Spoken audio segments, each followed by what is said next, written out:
أعوذ بالله من الشيطان الرجيم بسم الله الرحمن الرحيم إن الحمد لله نحمده ونستعينه ونستغفره ونعوذ بالله من شرور أنفسنا ومن سيئات أعمالنا من يهده الله فلا مضل له ومن يضلل فلا هادي له وأشهد أن لا إله إلا الله وحده لا شريك له وأن محمدا عبده ورسوله يا أيها الذين آمنوا اتقوا الله حق تقاته ولا تموتن إلا وأنتم مسلمون يا أيها الناس اتقوا ربكم الذي خلقكم من نفس واحدة وخلق منها زوجها وبث منهما رجالا كثيرا ونساء واتقوا الله الذي تساءلون به والأرحام إن الله كان عليكم رقيبا يا أيها الذين آمنوا اتقوا الله وقولوا قولا سديدا يصلح لكم أعمالكم ويغفر لكم ذنوبكم ومن يطع الله ورسوله فقد فاز فوزا عظيما رب اشرح لي صدري ويسر لي أمري واحلل عقدة من لساني يفقهوا قولي.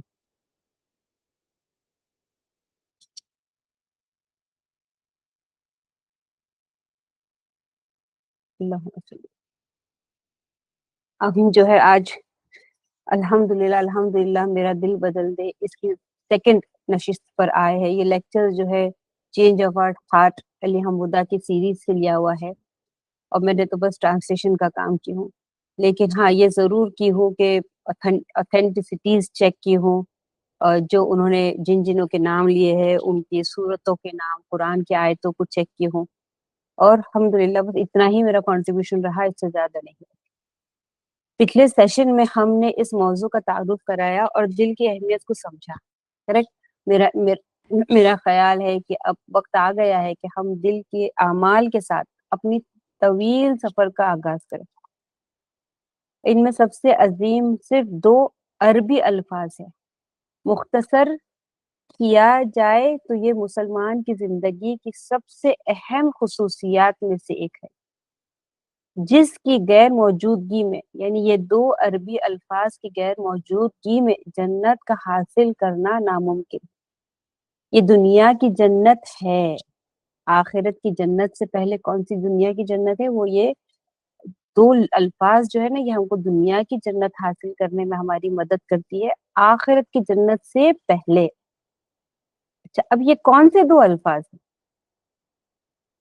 یہ جو 2 الفاظ ہیں، یہ کون سے 2 الفاظ ہیں جو ایک انسان کو جو ہے، اس کے مسلمان کی پوری زندگی کو جو ہے کامیاب کرنے کے لیے کافی ہے؟ اور وہ 2 الفاظ ہیں یریدون وجہ، یعنی کہ اللہ کا چہرہ دیکھنے کا ارادہ رکھنا، اللہ کا مبارک چہرہ دیکھنے کی نیت رکھنا، اللہ کا چہرہ دیکھنے کی چاہ رکھنا، اللہ کا چہرہ دیکھنے کی تڑپ رکھنا. یہ یریدون وجہ، یہ 2 لفظ جو ہے نا ایک مسلمان کی زندگی کا نچوڑ ہے. ایک ایمان والا انسان جو ہوتا ہے نا، وہ اللہ کے چہرے کو دیکھنے کی خوب نیت رکھتا ہے. اس کی بہت ارمان رہتی کہ میں اللہ تعالیٰ کا چہرہ دیکھوں. اور یہی لوگ ہوتے ہیں جن کی یہ نیت ہوتی ہے نا، یہی لوگ ہوتے ہیں جو اخلاص والے لوگ ہوتے ہیں، جو سچے لوگ ہوتے ہیں. یہ جو ہے جھوٹی تعریفوں کے بھوکے نہیں رہتے، یہ لوگوں کے مال اور دولت کے بھوکے نہیں رہتے کہ لوگوں کا اٹینشن ان کو ملے یا لوگوں کی تعریف ان کو ملے. نہیں، اسی لیے اللہ تعالیٰ نے ان کو کیسے بتایا؟ یریدون وجہہ، یعنی یہ وہ لوگ ہیں جو اللہ کا چہرہ دیکھنے کی امید اور تڑپ اور ارمان رکھتے ہیں، اور ان کی پوری زندگی جو وہ جیتے ہیں نا، وہ اسی تمنا سے رہتے ہیں کہ ہم اللہ کا چہرہ ایک دن ہم ضرور دیکھیں گے، اور ان کی اپنی آنکھیں جو ہے نا اسی نصب العین کے اوپر ٹکی ہوئی رہتی. اب جو ہے ہم جو ٹاپک لے رہے ہیں نا، یہ ٹاپک اس پورے سلسلے میں جو ہے نا، یہ ٹاپک کے بارے میں آپ ایک چیز اپنے آپ میں کلیئر کر لو اپنے دماغ میں، اور وہ یہ چیز ہے کہ تم یہاں پر ایک مریض بن کر نہیں سننے والے، کہ ڈاکٹر کے پاس جا کے بیٹھ گئے اب میرے پاس دل میں مریض ہوں، میں بیمار ہوں، میں کیا کروں. نہیں، تم خود جو ہے ابھی سرجن کا رول لینے والے، تم خود جو ہے ایک ڈاکٹر کا رول اختیار کرنے والے. ڈاکٹر کیا کرتا ہے؟ ڈاکٹر سرجن کیا کرتا ہے؟ اپنے اوزار ریڈی کرتا، اپنے ٹولز ریڈی کرتا اور شروع ہو جاتا، بتاؤ بیماری کدھر ہے، اور پھر وہ بیماری کو جو ہے وہ ڈائگنوز کرنا شروع کرتا، چیر پھاڑ کر کے جو ہے نا وہ بیماری کی تحت کو پہنچ جاتا، اور اس کے بعد بھی جو ہے اس میں سے وہ بیماری کو نکالتا ہے اور پھینک دیتا ہے. تو آج ہم سب کا رول یہی رہے گا کہ ہم ایک سرجن کے جیسے اس ٹاپک کو دیکھیں گے، نہ کہ ایک بیمار کی طرح اس ٹاپک کو دیکھیں گے. اور یہ میں شروع سے آپ لوگوں کو یہ بتا دینا چاہتی ہوں اور بہت کافی کلیئر طریقے سے سمجھانا چاہتی ہوں کہ میں ایک لمحے کے لیے بھی اس موضوع اخلاص کا جو موضوع آج ہم لے رہے اس پر بات کرنے کے لیے کوئی اتھارٹی نہیں ہوں. میں خود بھی اتنی بیمار ہوں جتنے آپ لوگ سب. میں خود پریشان ہوں اپنے آپ سے، اپنے دل سے. تو آپ یہ مت سوچنا کہ میں اس مقام پہ پہنچ گئی ہوں کہ جہاں پر میں بیٹھ کر آپ لوگوں کو لیکچر دے رہی ہوں. نہیں. تو اب جو ہم اخلاص کا جو ٹاپک پہ بات کر رہے ہیں نا، یہ ٹاپک ایک پہاڑ کے برابر ایک ٹاپک ہے، پہاڑ کی چوٹی کے برابر ایک ٹاپک ہے. اس پہاڑ کو چڑھنے کے لیے نا، اپنے جیسے بولتے نا کہ چلو آج ٹیک آف لے رہا ہے پلین، اپنی سیٹ بیلٹ لگا لو، ٹائٹ بیٹھو، پیچھے بیٹھ جاؤ، سامنے کی ٹیبل اوپر کر دو اور وہ ایئر ہوسٹس آ کے چیک کرتی، تو ویسے اپنے آپ کو ریڈی کرو کہ ابھی تم جو ہے نا ایک پہاڑ چڑھنے والے ہیں. اور سب سے بڑی بات کیا ہے معلوم ہے کہ اس ٹاپک کے بارے میں جو ہے نا ہمارے جو سلف صالحین تھے جو ہے نا، انہوں نے اس ٹاپک کو جو ہے نا ایک پڑھنے لکھنے والی ٹاپک کے حساب سے اس کو نہیں دیکھا. انہوں نے نا اس ٹاپک کو ایک لیکچر کے جیسا نہیں دیکھا، ایک کتاب کے جیسا نہیں دیکھا، یا اس اخلاص کی بات کرنے کے ٹائم پہ انہوں نے اس کو حفظ نہیں کر لیا، یا اس کو بار بار رٹے نہیں لگائے اس کے، یا کوئی لیکچر نہیں سنا اس کے بارے میں. نہیں، نہ کوئی کلاس روم کی سیٹنگ میں بیٹھ کے اس کے بارے میں سنے انہوں نے. اخلاص جو ہے نا ان کے لیے ایک جیتا جاگتا، ایک چلتا پھرتی حقیقت تھی. وہ ایسی اخلاص ان کے لیے ایک ایسی چیز تھی جو سن سکتی تھی، بول سکتی تھی، دیکھ سکتی تھی، ہاتھ لگا سکتی تھی، محسوس کر سکتی تھی. اور اس طریقے سے جو ہے نا اس اخلاص کو وہ دیکھتے تھے. اخلاص کا ٹاپک جو ہے نا ان کو دکھ دیتا تھا، ان کو درد دیتا تھا، ان کو زخمی کر دیتا تھا. ان کو کبھی کبھی لافے بھی لگتے تھے اس ٹاپک پہ بات کرتے ہوئے، اور وہ کبھی کبھی تو اپنے ہوش کھو بیٹھتے تھے جب وہ اخلاص کی بات کرتے تھے. کبھی وہ، اور کبھی اتنا بھی ہے کہ وہ روتے تھے. اور کتنے ایسے صحابی تھے ہمارے سلف صالحین تھے جو اخلاص کی بات کرتے کرتے بے ہوش ہو جاتے تھے. یہاں پر جو ہے نا مسلم شریف کی ایک حدیث ہے، اور ان کے راوی ہے شفیل اصحابی رحمہ اللہ. یہ تابعی تھے، اور یہ کہتے کہ میں ایک دن مدینہ منورہ سے گزر رہا تھا اور میں مسجد النبوی میں گیا. میں نے وہاں پر دیکھا کہ ایک آدمی کے ارد گرد خوب لوگ بیٹھے ہوئے اور اسے سیکھ رہے ہو. تو میں نے جا کے پوچھا، کیونکہ میں اس شہر میں نیا تھا، تو میں نے پوچھا یہ کون ہے؟ تو لوگوں نے بولا ارے یہ تو ابو ہریرہ ہے. ابو ہریرہ رضی اللہ تعالیٰ عنہ. اللہ اکبر. میں بھی گیا جلدی جلدی جلدی اور ان کے پاس جا کے بیٹھا کہ میں بھی ان کے منہ سے کچھ سنوں. اور آہستہ آہستہ سلولی اور نزدیک نزدیک جا کے ایک دم ان کے سامنے جا کے بیٹھ گیا. اب سب ان کا لیکچر ختم ہوا، سب لوگ چلے گئے، اب صرف میں اور حضرت ابو ہریرہ رضی اللہ تعالیٰ مسجد میں باقی رہ گئے. تو میں نے جو ہے بہت امید کے ساتھ نا ان کو پوچھا کہ مجھے کچھ چیز بتاؤ آپ، جو آپ نے آپ صلی اللہ علیہ وسلم سے ڈائریکٹ سنی ہو اور ان سے سمجھی ہو اور ان سے سیکھی ہو اور سمجھی. ابو ہریرہ رضی اللہ تعالیٰ عنہ کہتے کہ میں وہی چیز تم کو سکھاؤں گا جو انہوں نے مجھے بتائے، جو میں نے ان کے منہ سے سنا ہو اور جو میں سمجھاؤں اور اس کو بہت اچھی طرح سے سمجھاؤں. اور اس کے بعد میں جو ہے ابو ہریرہ رضی اللہ تعالیٰ عنہ کی جو ہے نا سانسیں چڑھنے لگی، ان کو دم لگنے لگا. عزیز بہنوں دیکھو، یہ جو ہے بات ہم کر رہے ہیں نا یہ اخلاص کے بارے میں کہے، تو یہ جو ہے نا صرف ان کی ذہنی طریقے سے ان کو افیکٹ نہیں کرتی تھی، ان کے جسمانی طور پر بھی ان کو یہ افیکٹ کرتی تھی. ان کا بلڈ پریشر بڑھ جاتا تھا، نروس سسٹم جو ہے ان کا افیکٹ ہو جاتا تھا، ان کی ہارٹ بیٹ بڑھ جاتی تھی. یعنی کہ یہ ایک ذہنی کیفیت کے ساتھ ساتھ یہ ایک جسمانی کیفیت بھی ان کی چینج ہو جاتی تھی.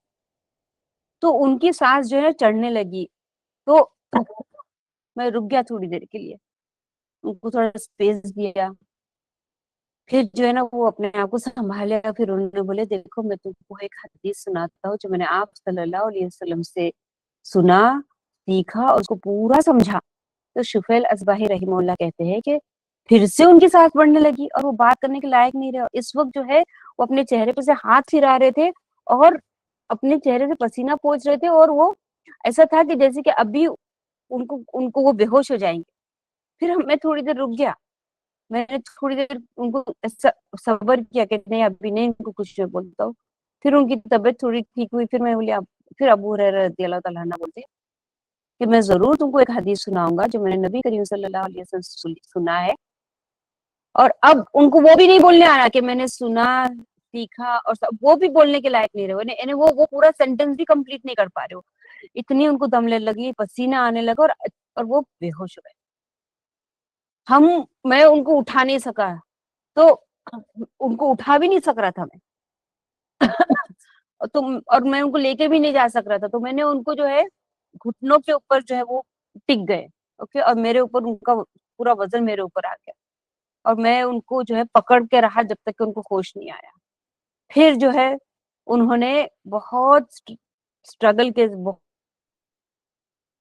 یہ حدیث بولے کہ نبی کریم صلی اللہ علیہ وسلم نے فرمایا قیامت کے دن اللہ تعالیٰ جو ہے نا انسانوں کے فیصلے کریں گے، اور ہر انسان کے بیچ میں اللہ تعالیٰ فیصلہ کریں گے، ہے نا، اور اس وقت جو نا ہر امت کے لوگوں کو اللہ تعالیٰ سامنے کھڑا کریں گا، ساری امت پوری قوم اپنے گھٹنوں پہ آ جائیں گے، مطلب کہ اللہ کے سامنے خم ہو جائیں گے، اور جو سب سے پہلے لوگ اللہ تعالیٰ بلائے گا اپنے دربار میں، اپنے حضور، کہ آؤ اپنا حساب دو، تو وہ کون رہے گا؟ ایک قرآن حافظ، ایک شہید، اور ایک جواد، ایک بڑا سخی انسان۔ نوٹ کرنے کی بات یہاں پر یہ ہے کہ ایک شہید، ایک قرآن حافظ جس نے قرآن اپنے سینے میں بھر دیا، اس کو حفظ کر لیا، اس کو بار بار پڑھتا رہا، اور پورے لاکھوں اور ہزاروں اور کروڑوں اربوں لوگوں کے بیچ میں سب سے پہلے اللہ ان کو چنے گا، قرآن حافظ کو، اس کے بعد شہید کو جس نے اپنی زندگی لگا دی اور جان داؤ پہ لگا دی اللہ کی راہ میں شہید ہو، اور تیسرا وہ جس نے اللہ کی راہ میں خوب پیسے خرچہ کیا، اور پوری امت شروع سے لے کے آخر تک کے پوری امت جو ہے نا ان لوگوں کو دیکھ رہی ہوگی کہ ان لوگوں کا کیا بنے گا، اب ان لوگوں کا کیا بنے گا، ان لوگوں کا کیا بنے گا۔ یہاں پر نوٹ کرنے والی بات یہ ہے میرے عزیز بہنوں کہ اللہ تعالیٰ جو ہے نہ کفار کو بلائے گا پہلے، نہ منافقوں کو برائے گا، ان سے نہیں شروع کرے گا حساب شروع کرے گا تو قرآن حافظ، شہید اور جواد سے۔ اللہ تعالیٰ جو ہے ساروں کے سامنے ان کو بلائے گا اور ان سے کہے گا کہ میں نے کہ تم کو علم نہیں دیا تھا جو میں نے نبی کریم صلی اللہ علیہ وسلم کو بھیجا تھا؟ تو وہ بولیں گے ہاں جی دیے تھے آپ نے۔ تو آپ صلی اللہ علیہ وسلم نے، اللہ تعالیٰ پوچھیں گے تو کہ تم نے اس علم کا کیا کیا؟ تو بولے ابھی یہ سلسلہ شروع ہو گیا، حساب کا سلسلہ شروع ہو گیا۔ تو وہ قرآن حافظ بولیں گے میں نے قرآن دن رات پڑھا۔ تو اللہ تعالیٰ بولیں گے غضب، تو جھوٹ بول رہا ہے تو پھر فرشتے بولیں گے جھوٹ بول رہا ہے تو، اور پھر اللہ تعالیٰ جو ہے تم نے تو قرآن میرے لیے نہیں پڑھا تھا، تم نے تو قرآن اس لیے پڑھا تھا کہ لوگ تمہاری واہ واہ کرے کہ کیا قرآن حافظ ہے، کیا قاری ہے، کیا تلاوت کرتا ہے، اور یہی ہوا، میں نے تم کو دنیا میں ہی دے دیا۔ تم چاہتے تھے کہ لوگ تمہاری تعریف کرے تو تمہاری تعریف دنیا میں ہو گئی، اب تمہارے وہاں آخرت میں کچھ نہیں ہے تمہارے۔ پھر اللہ تعالیٰ دوسرے انسان کو بلائے گا، تو جو شہید اس نے جہاد لڑایا، سوچو جہاد کتنا بڑا اپنے آپ میں ایک بریوری کا کام ہے، اور وہ اللہ کی راہ میں اپنی جان دے دیا۔ اللہ تعالیٰ کہتے تم نے کیا کیا اپنی زندگی سے؟ تو شہید بولے گا میں نے تو آپ کا ہی بتایا ہوا انسٹرکشن فالو کیا، یا اللہ تعالیٰ میں جو ہے جہاد میں گیا جب میں زندہ تھا، اور وہاں پہ لڑتے لڑتے میں نے اپنی جان تمہاری راہ میں دے دیا۔ تو اللہ تعالیٰ کہتے قدب، تم جھوٹ بول رہے۔ تو اللہ سارے فرشتے بولیں گے کہ تم جھوٹ بول رہے۔ تو سارے تم نے اس لیے کیا کہ سارے لوگ جو ہے نا تم کو بولے کہ کیا شجاع آدمی ہے، کیا بریو ہے، دیکھو اس نے جو ہے اپنی دنیا اللہ کے واسطے دے دیا. تو وہی ہوا، تمہاری پوری تعریفیں پوری دنیا بھر میں ہو گئی، اب تمہارا آخرت میں کوئی حصہ نہیں. حصے کو بلائیں گے، تم نے کیا کیا؟ بولے اللہ تعالیٰ تو نے مجھے اللہ تعالیٰ بولتے کیا میں نے تم کو پیسے نہیں دیا تھے؟ اور اتنا کچھ دیا تھا، کتنا کچھ دیا تھا تاکہ تو کسی سے کچھ نہ مانگے. تو بولے جی اللہ تعالیٰ تم نے مجھے ضرور دیے تھے پیسے، تو تم کیا کیا اس کا؟ بولے میں نے اپنی فیملی پر اور خوب صدقہ خیرات کیا یار، تیری راہ میں خوب صدقہ خیرات کیا. تو اللہ کذب، تو جھوٹ بول رہا ہے. فرشتے بولیں گے جھوٹ بول رہا ہے. اور پھر تو نے وہ پیسہ جو ہے صرف اور صرف اس لیے دیا کہ سب لوگ بولے کہ ارے دیکھو کتنا سخی آدمی، کیا جواد آدمی. اور لوگوں نے وہی کیا، تیرے کو تو بہت نام مل گیا دنیا میں، اب آخرت میں تیرا کوئی حصہ نہیں ہے. اور جیسے ابو ہریرہ رضی اللہ تعالیٰ عنہ یہ کہہ رہے تھے کہ انہوں نے یہی کہا کہ نبی کریم صلی اللہ علیہ وسلم نے بعد میں اپنا ہاتھ جو ہے نا میرے گھٹنے پر رکھا. یعنی ابو ہریرہ رضی اللہ عنہ کہتے کہ نبی کریم صلی اللہ علیہ وسلم نے اپنا ہاتھ میرے گھٹنے پر رکھا اور مجھ سے کہا کہ اے ابو ہریرہ، یہ 3 لوگ پہلے ہوں گے جو جہنم کی آگ میں جھونکے جائیں گے یوم القیامت. اب یہاں پہ سوچنے کی بات کیا تھی، کیوں ایسا ہوا؟ کیا ان کے پاس اعمال نہیں تھے؟ خوب اعمال کیے، قرآن پڑھے، دن رات قرآن پڑھے، اپنی جان لگا دیے اور اتنا پیسہ اللہ کی راہ میں خرچ کیا. ایک چیز ان کے پاس نہیں تھی، اور وہ کیا نہیں تھی؟ صاف نیت، خالص نیت. خالص نیت، خالص سے کیا بڑا تھا؟ اخلاص، پیورٹی. اب جب ہم نے جو ہے اخلاص کا امپورٹنس سمجھ لیے تو اب ہم یہ دیکھیں گے کہ مطلب کا یہ نام کا مطلب کیا ہے، یہ ورڈ کا مطلب کیا ہے. تو اگر ہم عربی زبان کے حساب سے دیکھیں گے تو یہ 3 لفظوں کا ورڈ ہے، خا، لام اور صاد. یہ 3 جو ہے لفظ اس کے اوریجن ہے. اوکے، اور اس کا مطلب کیا تھا؟ کوئی چیز کو صاف کرنا، ریفائن کرنا. جیسے گوشت لاتے تو ہم برابر اس کا پورا چربی صاف کرتے تھے، اور اگر جو ہے ہم کوئی سبزی ترکاری لاتے تو برابر سے اس کو پورا اس کا گندے پتے سب یہاں وہاں کر کے نکال دیتے، ہر چیز کو ایک دم کلین کر دیتے، ایک دم کلین. اور ہم کیا بولتے ابھی؟ اب یہ ہو گئی صاف، یعنی کہ ہو گئی یہ خالص ہو گئی، یعنی گندگی سے پاک ہو گئی. تو اب یہ ورڈ ہوتا ہے خالص. اس کا مطلب ہوتا ہے ایک دم کلین ہو جانا. اور جو ہے قرآن جو ہے ان لفظوں کو کیسے استعمال کرتا ہے؟ اللہ تعالیٰ قرآن سورہ النحل میں ورس 66 میں کیا کہتے؟ اور یقیناً تمہارے لیے چوپایوں میں ایک بڑی عبرت ہے. ہم تمہیں ان کے پیٹوں سے پینے کو دیتے ہیں جو گوبر اور خون کے درمیان سے نکلتا ہے، خالص دودھ جو پینے والوں کے لیے نہایت خوشگوار ہے. اللہ تعالیٰ جو ہے دودھ کے بارے میں جو ڈسکرائب کر رہے نا کہ یہ 2 گندگی کے بیچ میں سے نکلتی ہے یہ چیز، اور یہ ہوتی ہے خالص. یا خالص اللہ تعالیٰ نے کیوں یہ اگزامپل استعمال کیا؟ کیونکہ ایک جگہ ہوتا ہے گندگی، جسم کی گندگی، گوبر، اور ایک طرف ہوتا ہے خون جو کہ بیماریوں کا دھن. اس کے یہ دونوں گندگی کے بیچ میں سے کیا نکلتا ہے؟ دودھ. اسپیشلی اللہ تعالیٰ جو ہے یہ دونوں کو بیچ میں سے نکالنے والا اگزامپل اس لیے کہ دونوں گندگی کے باوجود بھی دودھ اتنا خالص ہوتا ہے کہ اس میں نہ 1% یا ایک دانہ یا ایک ایٹم آف گندگی ہوتی ہے یا خون ہوتا ہے، یعنی اتنا صاف ہوتا ہے. اور ہم بھی کبھی اگزامپل دیتے ہو، کیا بولتے؟ دودھ جیسا سفید. تم جو ہے اگر اللہ تعالیٰ کی دیکھو یہ کتنی بڑی ایک معجزہ ہے کہ دودھ کے اندر تم اگر خون دیکھ لے تو کیا تم پیے گے؟ یا تم گوبر کا ایک حصہ دیں گے تو کیا پیئیں گے؟ نہیں، تم خود اس کو ریجیکٹ کر دیں گے، تم خود اس کو پھینک دیں گے کہ یہ دودھ خالص نہیں ہے، نہیں چاہیے مجھے یہ دودھ.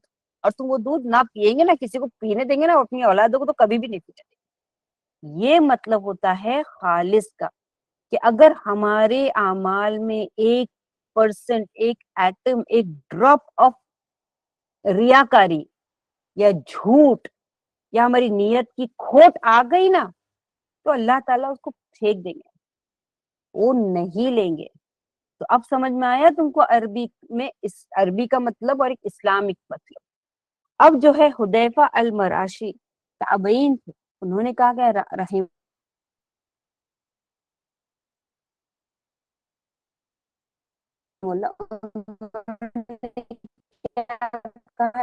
اخلاص وہ چیز ہے بتا رہے ہو نا، وہی تمہاری اندر کی بھی کیفیت ہے، اور جو تمہارے اندر ہے نا وہی تمہاری باہر کی کیفیت ہے. یہ دونوں سیم ہونا چاہیے، ایک دوسرے کا آئینہ ہونا چاہیے. ایسا نہیں ہونا چاہیے کہ تمہارے دل کے اندر کچھ ہے اور تمہارے باہر کچھ ہے. تم دل کے اندر جو ہے ایک میلے سے کچیلے سے انسان ہے، لیکن باہر جو ہے سفید کپڑے پہن کر گھوم رہے، بڑی داڑھی لگا کے گھوم رہے، خوشبو لگا کے گھوم رہے، لیکن تمہارا دل اندر سے گندا ہے. تو یہ تم جو ہے نماز پڑھ رہے لوگوں کے مسجدوں میں رو رو کے لے لے، رو رو کے رہے، اور بعد میں دراصل تمہارے دل میں کوئی قسم کی ندامت نہیں ہے. یہ نہیں ہے اخلاص. اخلاص وہ ہے جو تمہاری اندرونی کیفیت تمہاری باہری کیفیت کا آئینہ ہے، اور تمہاری باہری کیفیت تمہاری اندرونی کیفیت کا آئینہ ہے. اور دوسرا ڈیفینیشن جو ہے ابن القیم رحمہ اللہ نے کہا کہ اس اخلاص وہ چیز ہوتی ہے نا کہ تم ایک ایسی کیفیت پہ پہنچ جاؤ کہ جہاں پہ تمہیں کوئی تمنا نہیں رہتی کہ کوئی ہمارے کام دیکھے سوائے اللہ، اور تمہارے وہ کیفیت ہے جہاں پہ تمہارے کو کوئی تمنا نہیں رہتی کہ تمہارے کو ریوارڈ کرے سوائے اللہ. یعنی تم کو کسی سے کوئی قسم کی لالچ نہیں رہتی، نہ دیکھنے کی، نہ تعریف کی، نہ تم کو کوئی قسم کے سرٹیفکیٹس ملے، میڈلز ملے، تمہارے آگے تعریف ہو تمہارے پیچھے تعریف ہو، تم کو کوئی قسم کا ریوارڈ نہیں. خلاص یہ نیت میری اللہ کی تھی، اللہ کے لیے تھا. تو یہ ہوتا ہے اخلاص. جب انسان سے کوئی امید نہیں ہو، کوئی ریٹرن کی ایکسپیکٹیشن نہیں ہو، صرف اللہ سے ہو، وہ ہوتا ہے اخلاص. اب اخلاص جو ہے نا، ہم نے تو اب اخلاص کے بارے میں پڑھ لیے، تو اب اخلاص ہمارے لیے یہ سمجھنے کی ضرورت ہے کہ اس کا یہ اتنا بڑا اس کا مرتبہ کیوں ہے یہ. اور اب جیسے میں نے آپ لوگوں کو یہ بولی کہ ہم جو ہے اب ایک آڈینس بن کے نہیں سنیں گے، ہم جو ہے یہاں پر ایک ایکشن والے انسان بن کے سنیں گے، ہم ایک ڈاکٹر بن کے سنیں گے، ہم جو ہے ایک کسان بن کے سنیں گے جو اپنے ہاتھ میں اپنے اوزار لے لیتا اور جاتا ہے کہ چلو اب میں یہ کام کرنے ہے، مجھے یہ کام کرنا ہے مجھے. تو اب ہمارے ہاتھ میں کیا پروجیکٹ ہے؟ اخلاص. ہم کیسے پیدا کریں گے، اور پیدا کرنے سے پہلے کیوں کریں گے، کیوں اخلاص کا اتنا بڑا مرتبہ ہے. کیونکہ اخلاص جو ہے نا سب سے پہلی بار، اور یہ ضروری نہیں کہ نمبر 1 سب سے بیسٹ ہے اور نمبر 7 جو ہے کم ہے. یہ تو بس رینڈم 7 رینکنگ ہے، 7 ریزنز ہے، سوری، کہ یہ کیوں اخلاص جو ہے ہم کو یہ مرتبہ ملا ہے.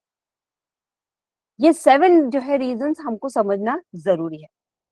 الاخلاص جو ہے نا یہ ہمارے گناہوں کو مٹانے کا، بڑے بڑے گناہ بھی کیوں نہ ہو ان کو مٹانے کا سب سے بڑا ذریعہ ہے.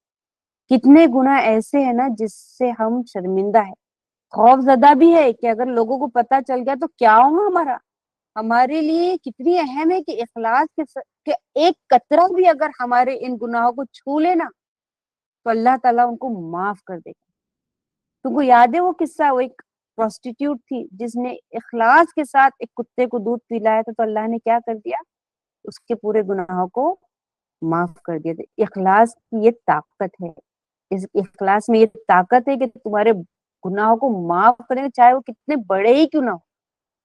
دوسری بات، اخلاص جو ہے نا تمہارے جو نیکیاں ہیں نا ان کو ایسے ایسے ایسے طریقے سے بڑھا دیتا ہے کہ تم خود حیران ہو جاتے کہ یار یہ کیسے کیا. سوچو، بس ایک تصور کرو اس دن کا کہ تم اللہ تعالیٰ سے جو ہے مل رہے ہیں، تمہارے تمہارے روزوں کے ساتھ، تمہارے قرآن کے ساتھ، تمہاری ادر نیکیوں کے ساتھ، تمہارے نے جتنوں کے ساتھ جسٹس کیے، جتنا خیر کیے اور سب کچھ کیے، اور بعد میں تم کو ریئلائز ہوتا ارے یہ سب تو میں نے نہیں کی، یہ میرے ساتھ کیسے کیا آ گئے، میرے ساتھ ساتھ یہ کدھر سے آ گئے. تب جو ہے نا تم کو سمجھ میں آئے گا کہ ارے یہ تو میری نیت کی وجہ سے مجھے ملا، میری نیت اچھی تھی نا اس لیے مجھے اتنا کچھ ملا. اس لیے نبی کریم صلی اللہ علیہ وسلم کہتے ہیں، مسلم شریف کی حدیث ہے، سہل ابن حنیف انصاری رضی اللہ تعالیٰ عنہ کہتے ہیں کہ اگر کوئی شخص شہادت کی دعا کرتا ہے اللہ تعالیٰ سے سچے دل سے، تو اللہ تعالیٰ اس کو شہید کا مرتبہ دے گا، چاہے وہ اپنے بستر پر ہی کیوں نہ اس کا دم ٹوٹا ہو. یعنی کہ نیت، اخلاص کی جو نیت ہے نا، ایک پلنگ پر بستر پر مرنے والے کو صرف نیک نیت ہی اور اچھے اخلاص نیت کے واسطے اس کو شہید کا مرتبہ ملتا ہے. سبحان اللہ. بولتے وقت میں خود کانپ رہی ہوں. اخلاص جو ہے نا، یہ ایسے ایسے کام تمہارے آگے لے کر آتا ہے جو تم نے کبھی کیے نہیں. اور اس کا اپوزٹ بھی صحیح ہے. اگر تم نے جو ہے گناہ سوچے کہ کروں گی پر تم نہیں کر سکے، کیوں؟ کیونکہ تمہارے پاس وہ پیسے نہیں تھے، تمہارے پاس وہ بیوٹی نہیں تھی، تمہارے پاس وہ کانٹیکٹس نہیں تھے، اور ٹائم بھی صحیح نہیں تھا، اور تم نے سوچے کہ نہیں میرے کو کرنے کا تھا لیکن میں بس نہیں کر سکی کوئی وجہ سے، میرے کو اپارچونیٹی بھی نہیں تھی. تو وہ گناہ کا کیا ہے؟ اسی طرح سے جو ہے نا یہی چیز اپلائی ہوتی ہے کہ بخاری اور مسلم شریف میں جو ہے ابو بکرہ رضی اللہ تعالیٰ عنہ نے کہا کہ نبی کریم صلی اللہ علیہ وسلم نے جب دو مسلمانوں ملتے ہیں، جھگڑا کرتے ہیں اور ایک دوسرے پر تلوار چلاتے ہیں اور پھر اس میں سے ایک مر جاتا ہے، تو اللہ تعالیٰ جو ہے کیا کرتے ہیں؟ دونوں کو جہنم رسید کرتے. تو صحابہ نے کہا کہ یا رسول اللہ، جس نے مارا اس کا تو سمجھ میں آتا یہ جہنم میں گیا، لیکن جو مر گیا تو کیا؟ تو آپ اگر اس کی نیت کیا تھی؟ اس نے تلوار اٹھایا اپنے بھائی کے اوپر، اگر وہ نہیں مرتا یہ اس کو مار دیتا. نیت تو یہی تھی نا. تو یہ بات ہے، نیت اچھی ہو تو اس کا کام بھی ویسے ہوتا ہے، اجر بھی ویسے ملتا ہے، اور نیت بری ہو تو اس کا اجر بھی ویسے ہی ملتا ہے. صرف اس نے اپنی تلوار اٹھایا یہ نیت سے کہ اپنے بھائی کو میں ماروں گا اور خود مر گیا تو بھی وہ جہنم رسید ہو گیا. اب یہاں پر جو ہے نا ایک بہت اچھی سٹوری ہے، ایک قصہ ہے کہ ایک آدمی، ایک شخص رحمہ اللہ عمر ابن ملیح جو ہے نا وہ مسلمان آرمی کے جنرل تھے خراسان میں، اور وہ ان کی موت ہو گئی. نیک انسان تھے بہت.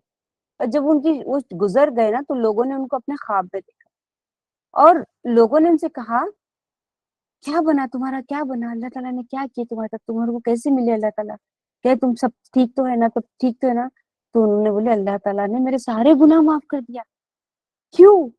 کیونکہ میری نیت کی وجہ سے جب میں زندہ تھا نا اور میرے پاس بڑی آرمی تھی، بہت بڑی آرمی تھی، ایک دن میں ایسی پہاڑ پہ چڑھا اور میری نظر میری آرمی پہ پڑی، میری فوج پر، تو میں نے دیکھا کہ اللہ کتنے سارے اور کتنے اچھے ہتھیار ہیں ان کے پاس. اور میں نے اپنے دل میں ہی بولا کاش کہ اگر میں نبی کریم صلی اللہ علیہ وسلم کے زمانے میں زندہ ہوتا نا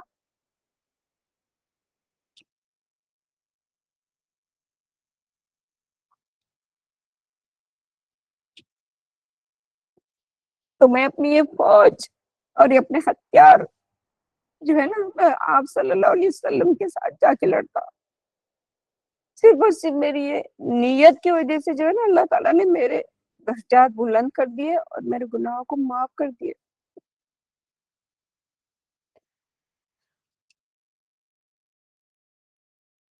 اخلاص جو ہے نا تمہارے گناہوں کو جو ہے اور تمہارے نیک اعمال کو جو ہے نا ایمپلیفائی کرتا ہے. جیسے کہ فار ایگزامپل تم اگر ایک پروجیکٹر لگا رہے نا، پروجیکٹر میں ایکچوئل پکچر کتنا چھوٹا ہوتا ہے، لیکن جب وہ پروجیکٹ ہوتا ہے اسکرین کے اوپر تو کتنا بڑا ہو جاتا، کتنا بڑا ہو جاتا. تو اسی طرح سے جو ہے نا اخلاص کا معاملہ ہے. تمہارے گناہ رہنے دو یا تمہاری نیکیاں رہنے دو، بڑھ جاتی ہے، بہت زیادہ بڑھ جاتی ہے.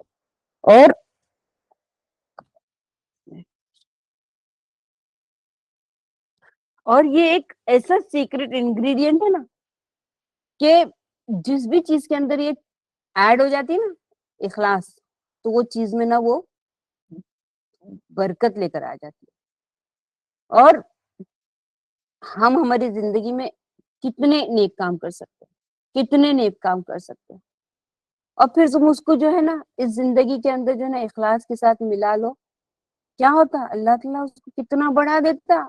10 گنا، 700 گنا، million time, you never know کتنا بڑا ایک اسمارٹ انویسٹمنٹ ہے نا. عبداللہ ابن مبارک رحمہ اللہ کہتے ہیں کہ چھوٹے گناہ ہوں گے نا, لیکن ہمارے چھوٹے گناہوں کو جو ہے نا کیا چیز بڑھا دیتی ہے, وہ ہے اخلاص, وہ ہے ہماری نیت, وہ ہے جو ہے اس کو جو ہے نا, اور ہماری نیت ہی جو ہے نا ہمارے بڑے گناہوں کو بھی چھوٹا بنا دیتی.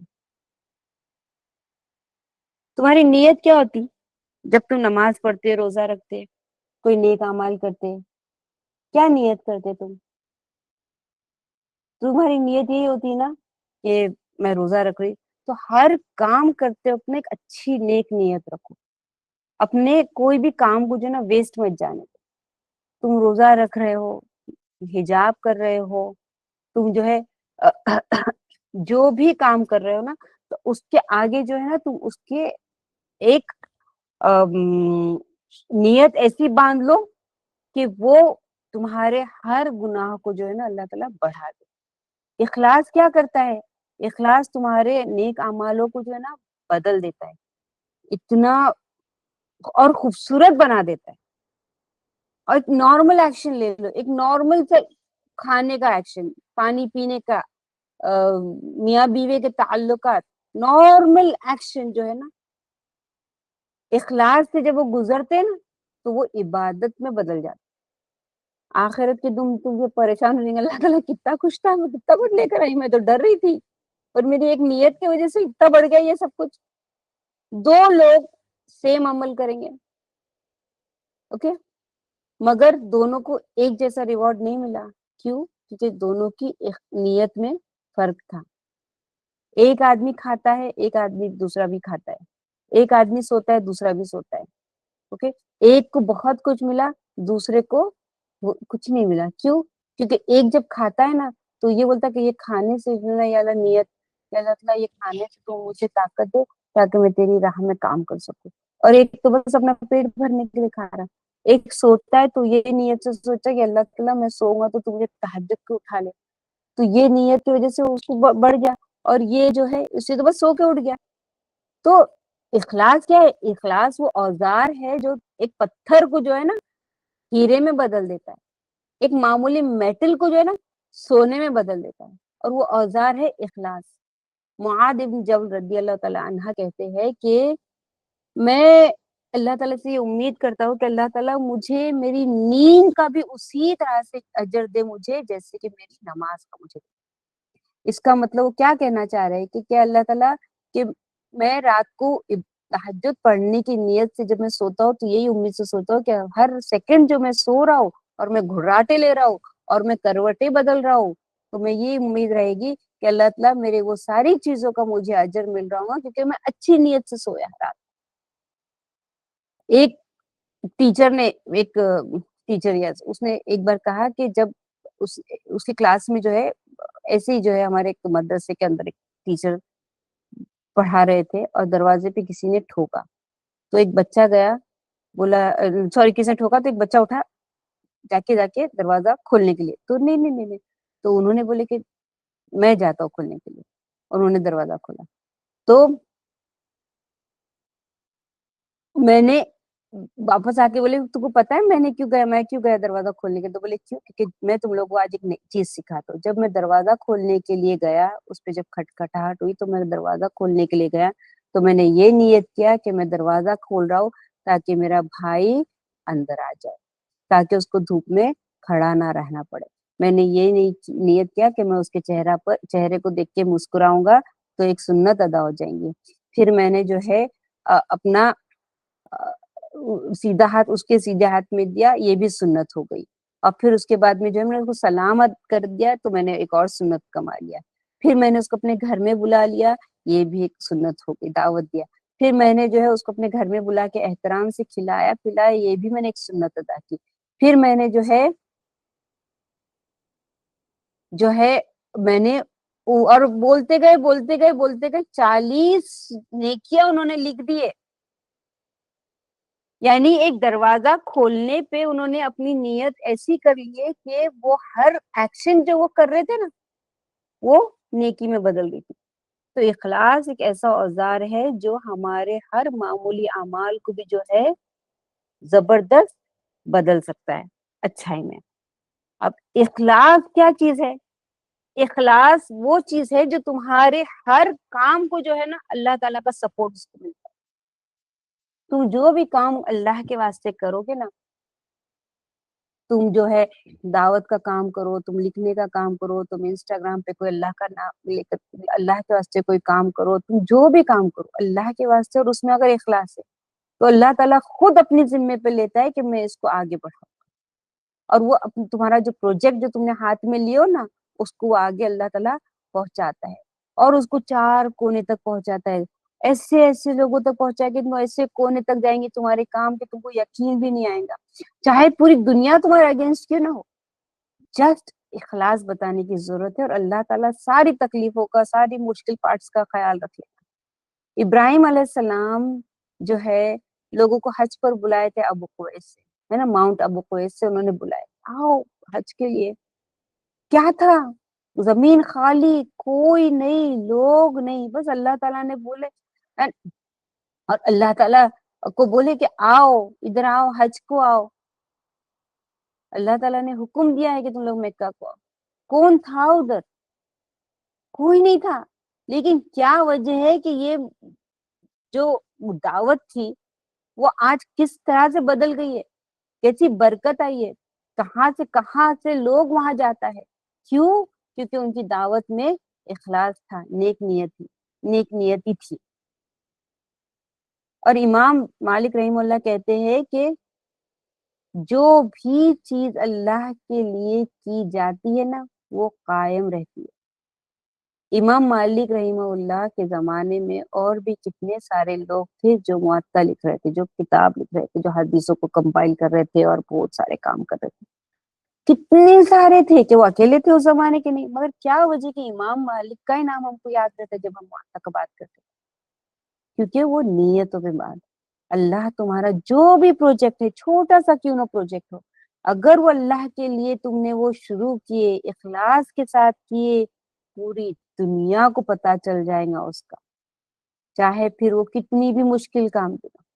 اخلاص جو ہے نا، اخلاص کے بعد شروع کرنے کے بعد ہر پروجیکٹ کو جو ہے اللہ تعالیٰ کی اسپانسرشپ مل جاتی. اور اخلاص کیا چیز ہے؟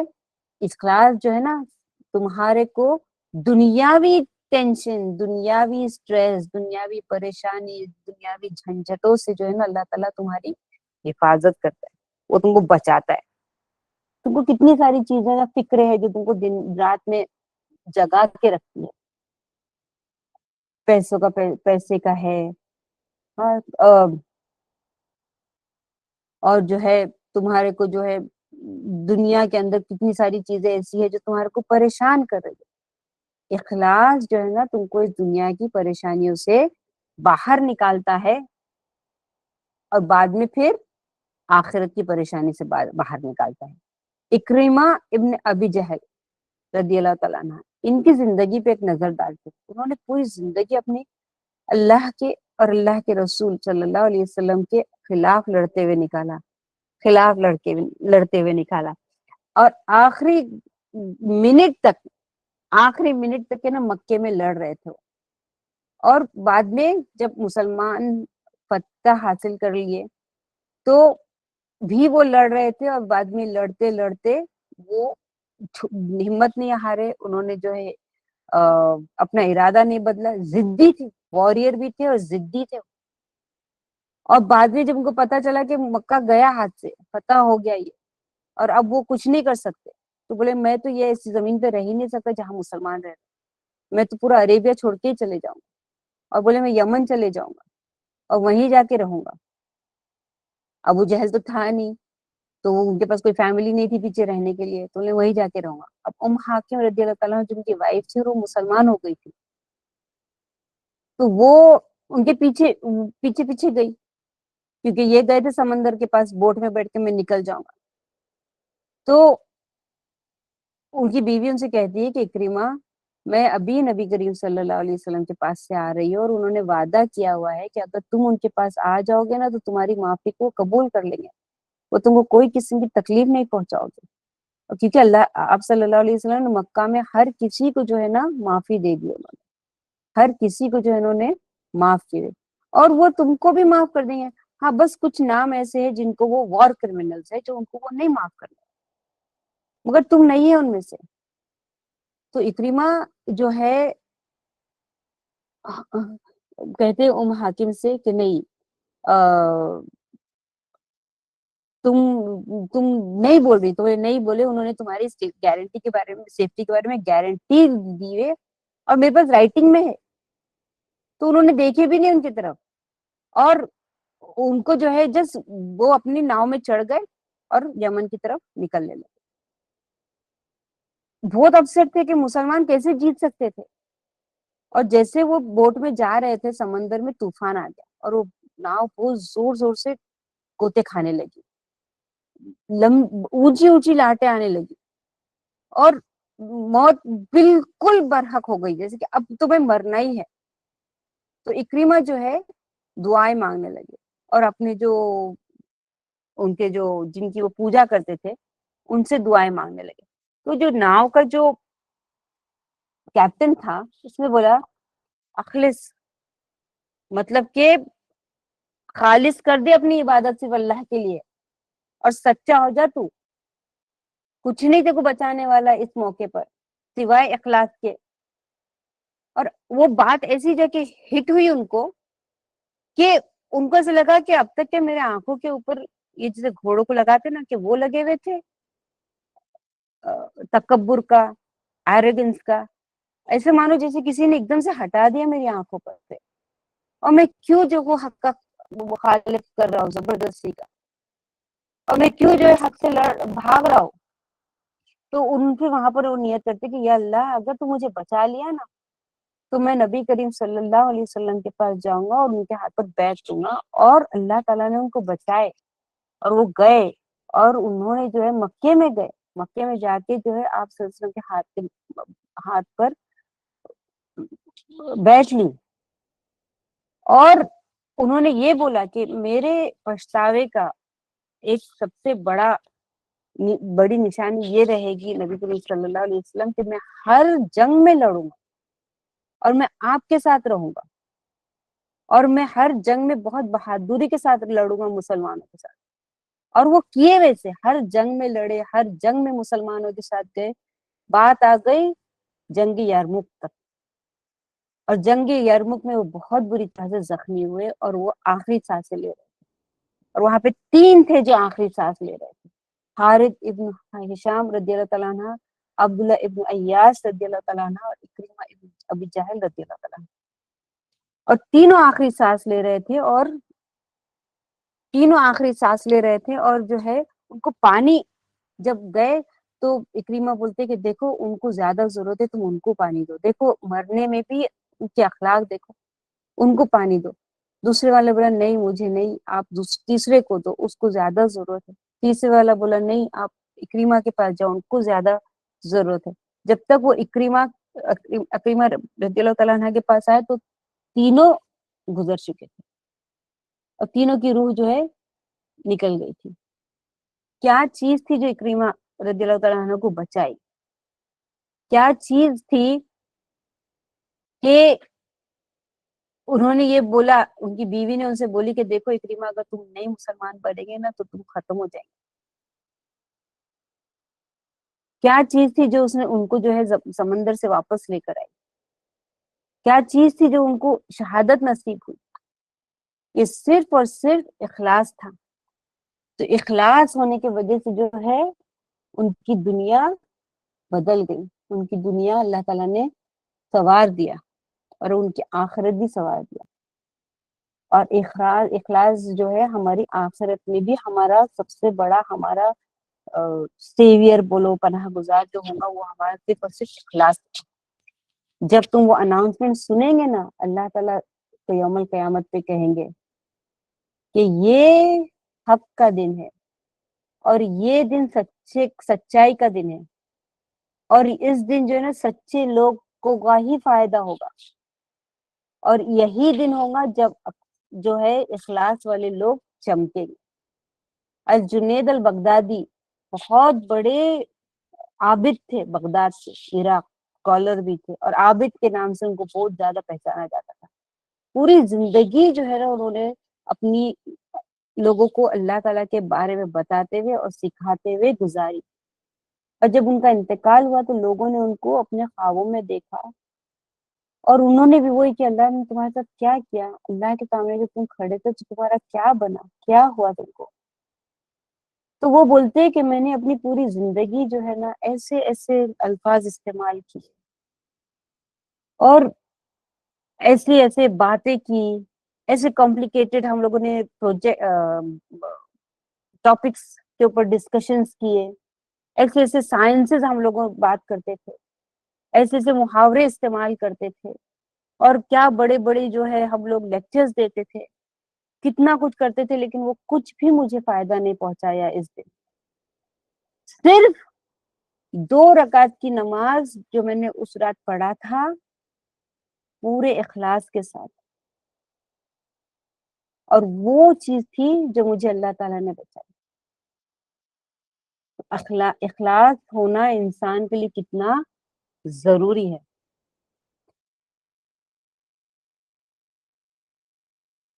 ابھی ہم یہ دیکھتے ہیں کہ ہم سب جو ہم سن رہے ہیں, ہم سب, میں اور آپ لوگ سب, کیا کرے کہ ہمارے اندر جو ہے اخلاص پیدا,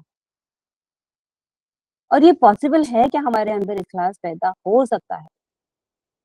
پاسبل, ایسا لگتا نا یار یہ تو بہت امپاسبل چیز ہے, کیسے ملے گا. اگر انسان کی کامیابی اخلاص کے اوپر ڈیپینڈنٹ نہیں ہوتی تو اللہ تعالیٰ اس کو امپاسبل کر دیتا ہے, لیکن یہ پاسبل ہے. اسی لیے تو انسان کی سیلویشن, انسان کی کامیابی اخلاص پر ہے, اسی لیے اللہ تعالیٰ نے اس کو پاسبل بھی رکھا ہے. تو اگر ہم یہ بولتے کہ یہ امپاسبل ہے تو یہ ہماری سوچ غلط ہے, کیونکہ اگر یہ امپاسبل ہوتی تو یہ ہمارے سیلویشن کا ذریعہ بھی نہیں ہوتی. یہ ہمارے سیلویشن کا ذریعہ ہے, اسی لیے یہ پاسبل بھی ہے. کبھی کبھی تم لوگ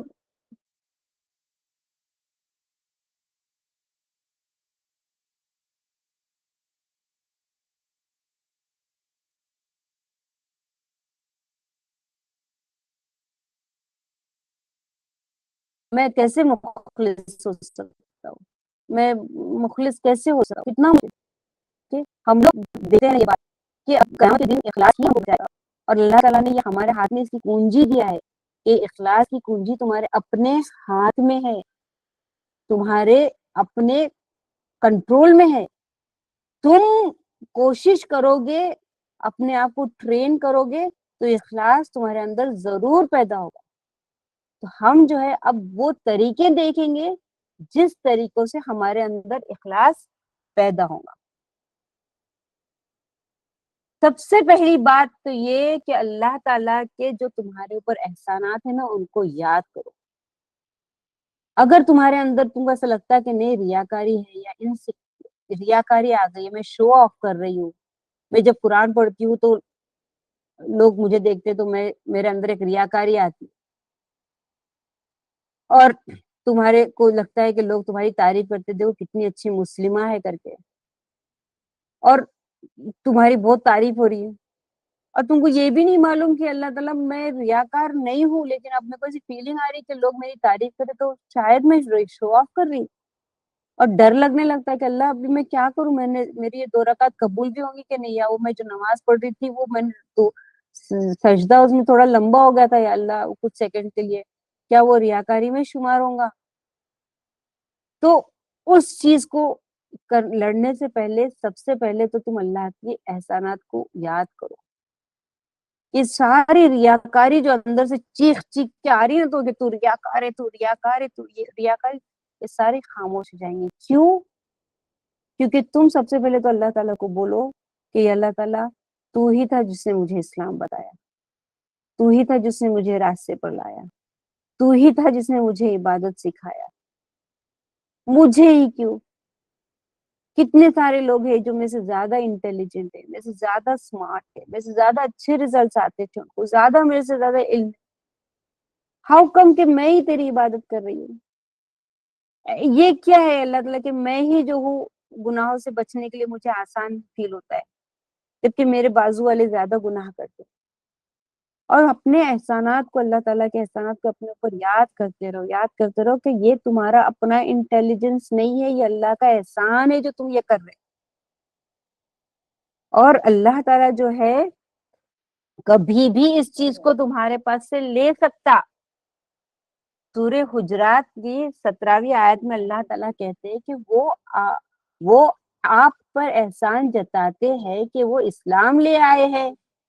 آپ فرما دیجئے اپنے اسلام کا مجھ پر احسان نہ جتاؤ، بلکہ اللہ نے تم پر احسان فرمایا ہے کہ اس نے تمہیں ایمان کی ہدایت دی ہے اگر تم سچے ہو.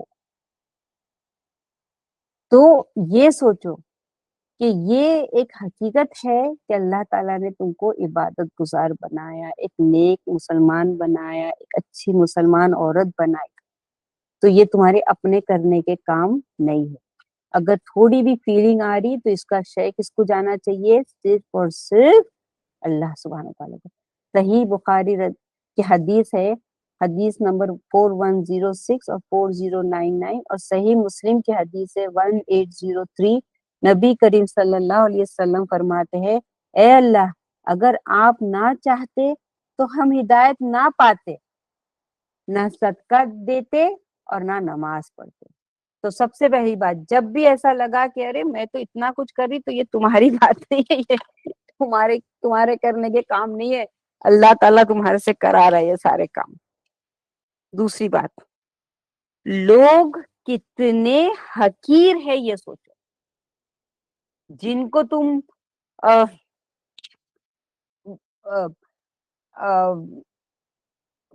ایسا ڈر لگتا ہے کہ میں شو آف کر رہی ہوں، لوگوں کا دیکھ رہی ہے. تو تم یہ دیکھو کہ اگر تم کو ایسا لگ رہا کہ میں یہ کر رہی ہوں، تو تم اپنی آخرت کیوں رسک کر رہے دوسروں کو امپریس کرنے میں؟ ان کی کیا قیمت ہے؟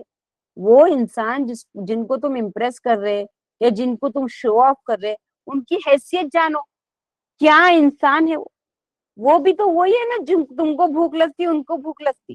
جب وہ بھوکا ہوتا تو کیسا بہیو کرتا، جب وہ پیاسا ہوتا تو کیسا ہو جاتا. میں اس کے لیے شو آف کر رہی ہوں. جب وہ بیمار ہو جاتا تو کتنا کمزور ہو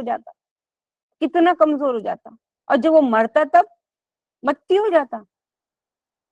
انسان جو ہے، یہ قصہ مجھے بہت زیادہ اچھا لگتا ہے اور یہ مجھے خود کو بھی انسپائر کرتا ہے. المعلب جو ہے نا، ایک گورنر تھے ایک مسلم پروونس کے، اور بڑے اکڑ کے ساتھ زمین پہ چل رہے تھے جیسے ایک بلینئر چلتا نا ایسا. تو ایک آدمی نے کہا المعلب تم کیا سوچ کیسے چل رہے ہو؟ اللہ تعالیٰ کو ایسی چال پسند نہیں ہے. تو المعلب کہتے پتا ہے میں کون ہوں؟ تم کو پتا ہے میں کون ہوں؟ تو بولتا ہاں مجھے ایگزیکٹلی پتا ہے تم کون. تم وہ ہو جو ایک ناپاک لکوڈ سے پیدا ہوئے، اور جب مر جاؤ گے تو زمین میں دفن ہونے کے بعد کیڑے مکوڑے کھا جائیں گے، اور پیدا ہونے سے مرنے کے بیچ میں کیا ہے؟ تم ایک برتن ہے گندگی کا جو اپنے پیٹ میں لے کے تم گھوم رہے ہو. یہ سننے کے بعد المعلب ویسا چلنا بند کر دیا. اور یہ چیز مجھے بھی ایکچولی بہت انسپائر کرتی ہے کہ کیا ہوں میں. I started off as a despised fluid, going to end up as a rotten corpse. And between these two phases, kya hai? I carry all sort of feces and excrement inside my stomach. اللہ رحم. اب تیسری بات، جتنی بھی تم نیکیاں چھپا سکتے اس کو چھپاؤ. جتنی بھی نیکیاں تم چھپا سکتے اپنی اس کو چھپاؤ.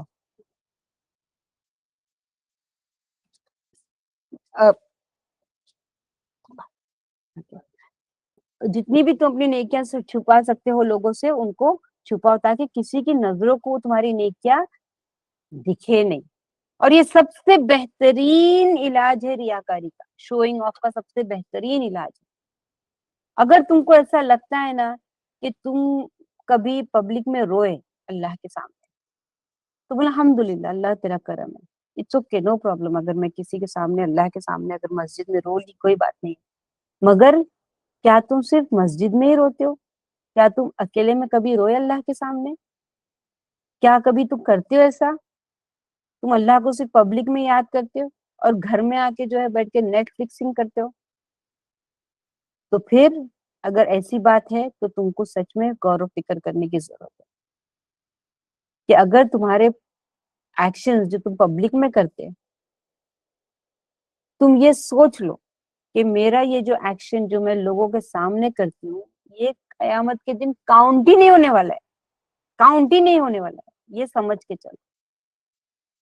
تو پھر کیا کرو گے تم لوگ اپنے جو ہے پرائیویسی کے ایکشنز کو بڑھا دو گے، کریکٹ؟ اور تم لوگ اپنے پرائیویسی کے ایکشنز کو تم بڑھا دو گے.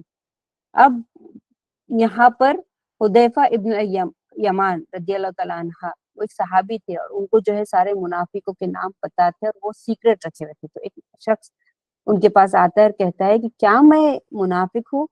تم کو تو آپ صلی اللہ علیہ وسلم نے سب کے نام بتایا، تو کیا میرا نام اس میں ہے؟ تو پھر ان کو وہ کہتے ہیں کہ تم کیا اکیلے میں نماز پڑھتے ہو؟ تو بولے ہاں پڑھتا ہوں. کیا تم اکیلے میں کبھی جو ہے اللہ تعالیٰ سے معافی مانگتے ہو جب تم گناہ کرتے تو بولے ہاں میں کرتا ہوں. تو حذیفہ بن یمان کہتے ہیں کہ جاؤ میرے بھائی، اللہ نے تم کو منافق نہیں بنایا، الحمدللہ. تیسری بات کہ اپنے جو ہے کرنے والے کاموں کا نا نتیجہ دیکھو کیا ہوتا ہے، اس کا جو ہے نا نتیجہ دیکھو. یہ ایک قسم کا شرک ہے. نیکیاں جو ہے نا تمہارے اس دن ختم ہو جائیں گی. اللہ تعالیٰ جو ہے تمہاری زندگی سے ساری آسانیوں کو نکال دے گا، تمہاری ہو جائے گی اور اللہ تعالیٰ تم کو ایکسپوز کر دے گا اور تم جو ہے سب کے سامنے شرمندہ ہو کے کھڑے ہو جاؤ گے اور تم کو بہت افسوس ہوگا اس دن کہ کاش کہ میں اپنی نفس کا نہیں سنتی اور میں ریاکاری نہیں کرتی. شہرت سے دور رہو، اوکے؟ اور وہ شہرت ایک ایسی چیز ہوتی ہے نا جو انسان کے لیے سب سے بڑا فتنہ ہے. وہ آج کل جو چلتا ہے نا کہ make yourself known, believe in yourself, اور اپنے آپ کو بتاؤ تاکہ لوگوں کو تم دکھے، سین از remembered in scene is not seen از فورگاٹن. یہ ساری باتوں کو چھوڑ دو، یہ ہم اس کے لیے سبسکرائب نہیں کرنے والے. ہم کو کیونکہ پتا ہے کہ جب شہرت آتی ہے تو اس کے ساتھ سے بہت سارے فتنے بھی ساتھ میں آ جاتے. ابراہیم ابن ادم رحمہ اللہ کہتے ہیں کہ اللہ تعالی کے سامنے وہ شخص سچا نہیں ہے جس کو شہرت چاہیے. پھر ابھی میں تمہارے کو ایک دعا سکھاؤں گی انشاءاللہ. صحیح بخاری نمبر 716 نبی کریم صلی اللہ علیہ وسلم نے ابو موسیٰ الاشعری رضی اللہ تعالیٰ عنہ کو سکھایا. اللہم انی اعوذ بک ان اشرک بک وان اعلم واستغفرک لما لا اعلم. اے اللہ میں آپ سے درخواست کرتا ہوں کہ مجھے اس بات سے بچائے کہ میں جانتے ہوئے آپ کے ساتھ کسی کو شریک ٹھہراؤں، اور میں آپ سے معافی مانگتا ہوں ان باتوں کے لیے جو میں نہیں جانتا. اور تیسری بات، ہمت مت ہارو. اگر تم کو ایسا لگتا ہے کیونکہ جو ہے نا اخلاص جو ہے تمہارے جب تک تم کوشش کرتے رہو گے انشاءاللہ ضرور ضرور ضرور جو ہے نا اخلاص تمہارے دل میں آ جائے گا. یہ مت سوچو کہ نہیں یہ نہیں میں نہیں کر سکتا. یہ ایک کنٹینیوس بیٹل ہے، یہ آخری دم تک یہ بیٹل تمہارے ساتھ رہنے والی ہے. جنید البغدادی رحمہ اللہ کہتے ہیں کہ وہ انسان حقیقت میں سچا ہے جس کا دل جو ہے نا دن میں کم سے کم 40 بار بدلتا ہے، اور ہر بار اس کی نیت دن میں کم سے کم 40 بار بدلتی ہے. لیکن ریاکار انسان کا دل کیسا ہوتا ہے؟ جو 40 سال ایک ہی سٹیٹ میں رہتا ہے، اور وہ سٹیٹ ہے ریاکاری کا. اب جو ہے ہم دوسری طرف آتے ہیں. ایک ہم نے دیکھ لیا کہ اخلاص ضروری ہے، اور دوسری بات ہمارے دل کے اندر، اور دوسری بات آگے بڑھتے ہیں. عبداللہ بن عمرو رضی اللہ تعالیٰ عبداللہ ابن عمرو العاص رضی اللہ تعالیٰ عنہ سے روایت ہے کہ رسول اللہ صلی اللہ علیہ وسلم نے فرمایا پہلی امت کے مسلمانوں کی نیکی اس وجہ سے تھی کہ ان میں دو خصوصیات تھی، زہد اور یقین، یعنی دنیا سے کنارہ کشی اور اللہ پر یقین. اور آخری امت کے مسلمان لوٹ مار اور بربادی کی طرف جائیں گے کیونکہ ان میں کنجوسی اور جھوٹی امیدیں ہوں گی۔ امام ابن القیم کہتے ہیں یقین کے بارے میں، اب ہم پڑھ رہے ہیں، ہم نے اخلاص کا سیکھ لیا، اب ہمارے یقین کی طرف۔ یقین وہ سچائی ہے نا جو انسان کو صدیق بناتی ہے۔ ابو بکر صدیق رضی اللہ تعالیٰ عنہ کا ہم نے دیکھ کیا چیز سیکھی، ان کی سیکرٹ کیا تھی؟ ان کا یقین تھا۔ ان کو جو اتنا بڑا اعلیٰ مرتبہ جو ملا وہ کس لیے ملا؟ ان کا جو یقین تھا۔ جب معراج سے آئے سب سے پہلے یقین کرنے والے کون تھے؟ ابو بکر صدیق رضی اللہ تعالیٰ عنہ تھے نا۔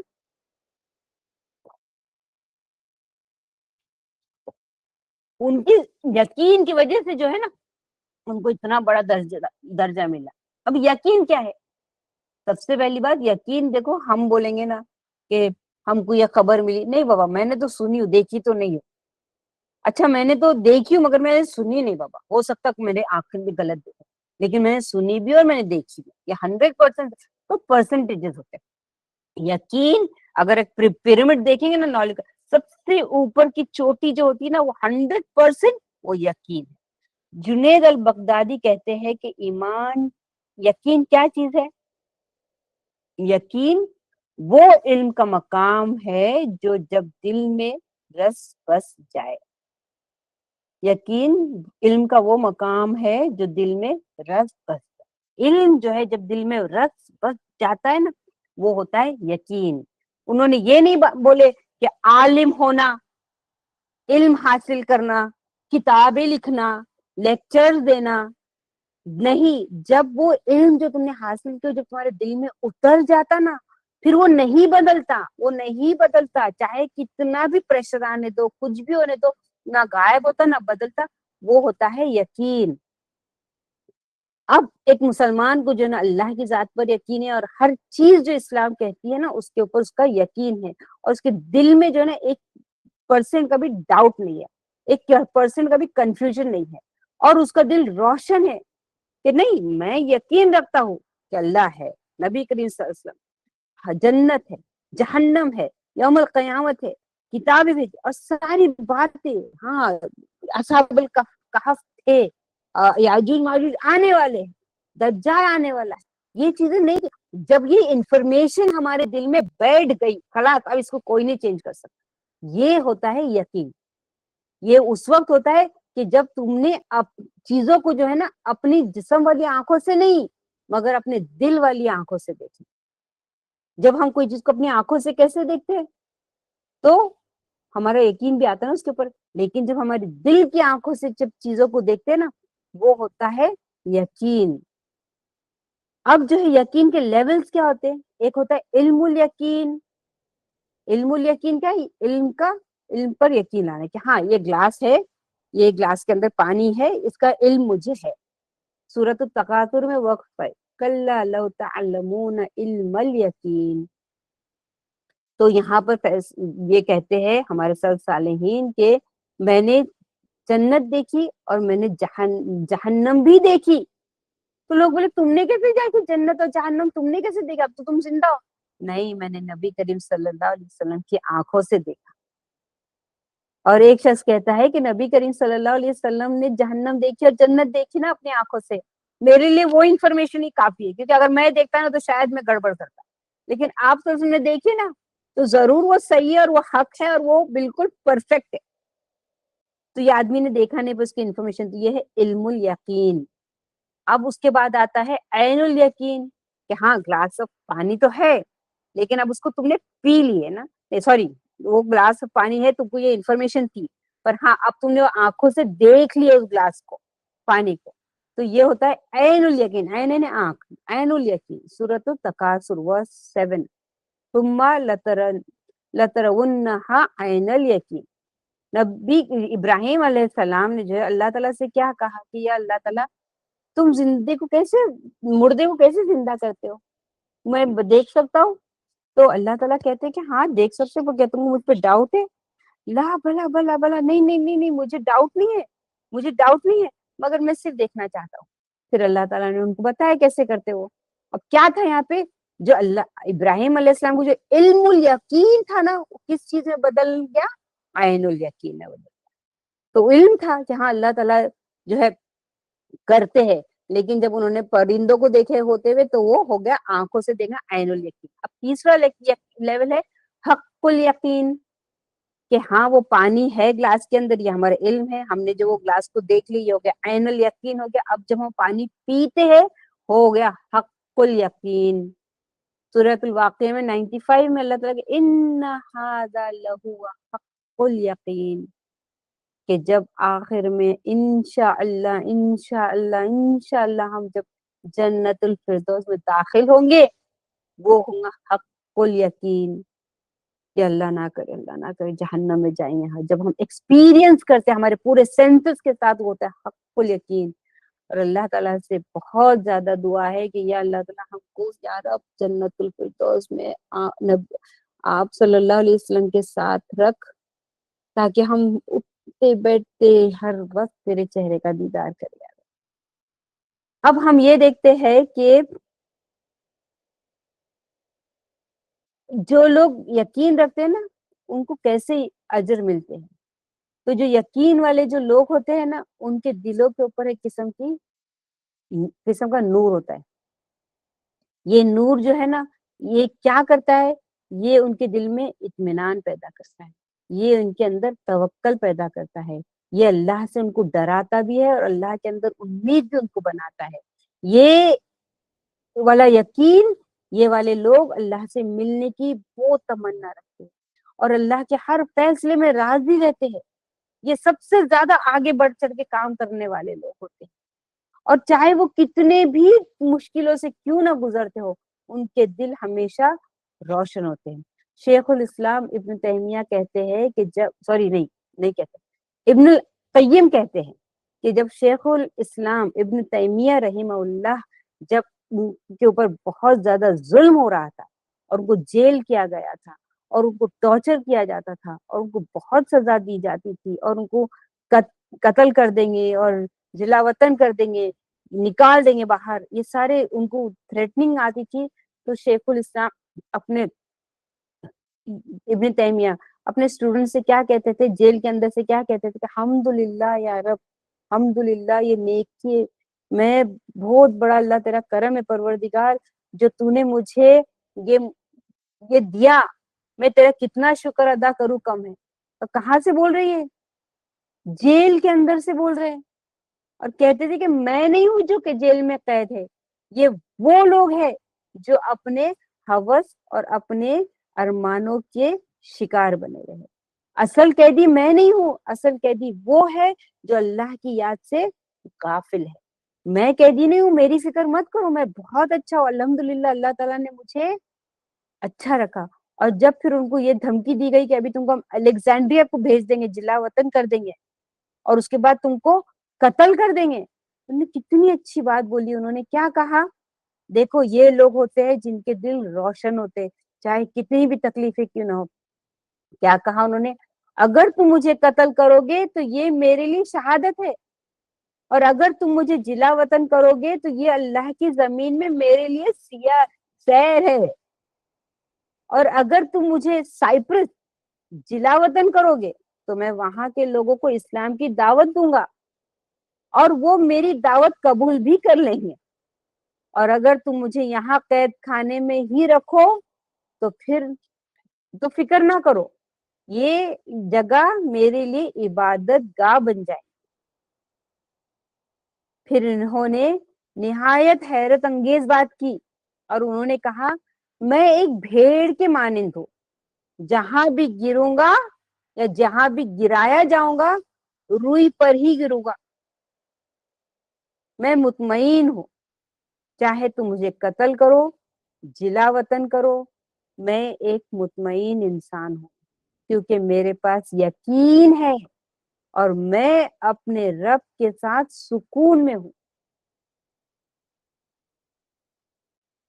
یہ حیرانی کرنے والی بات نہیں ہے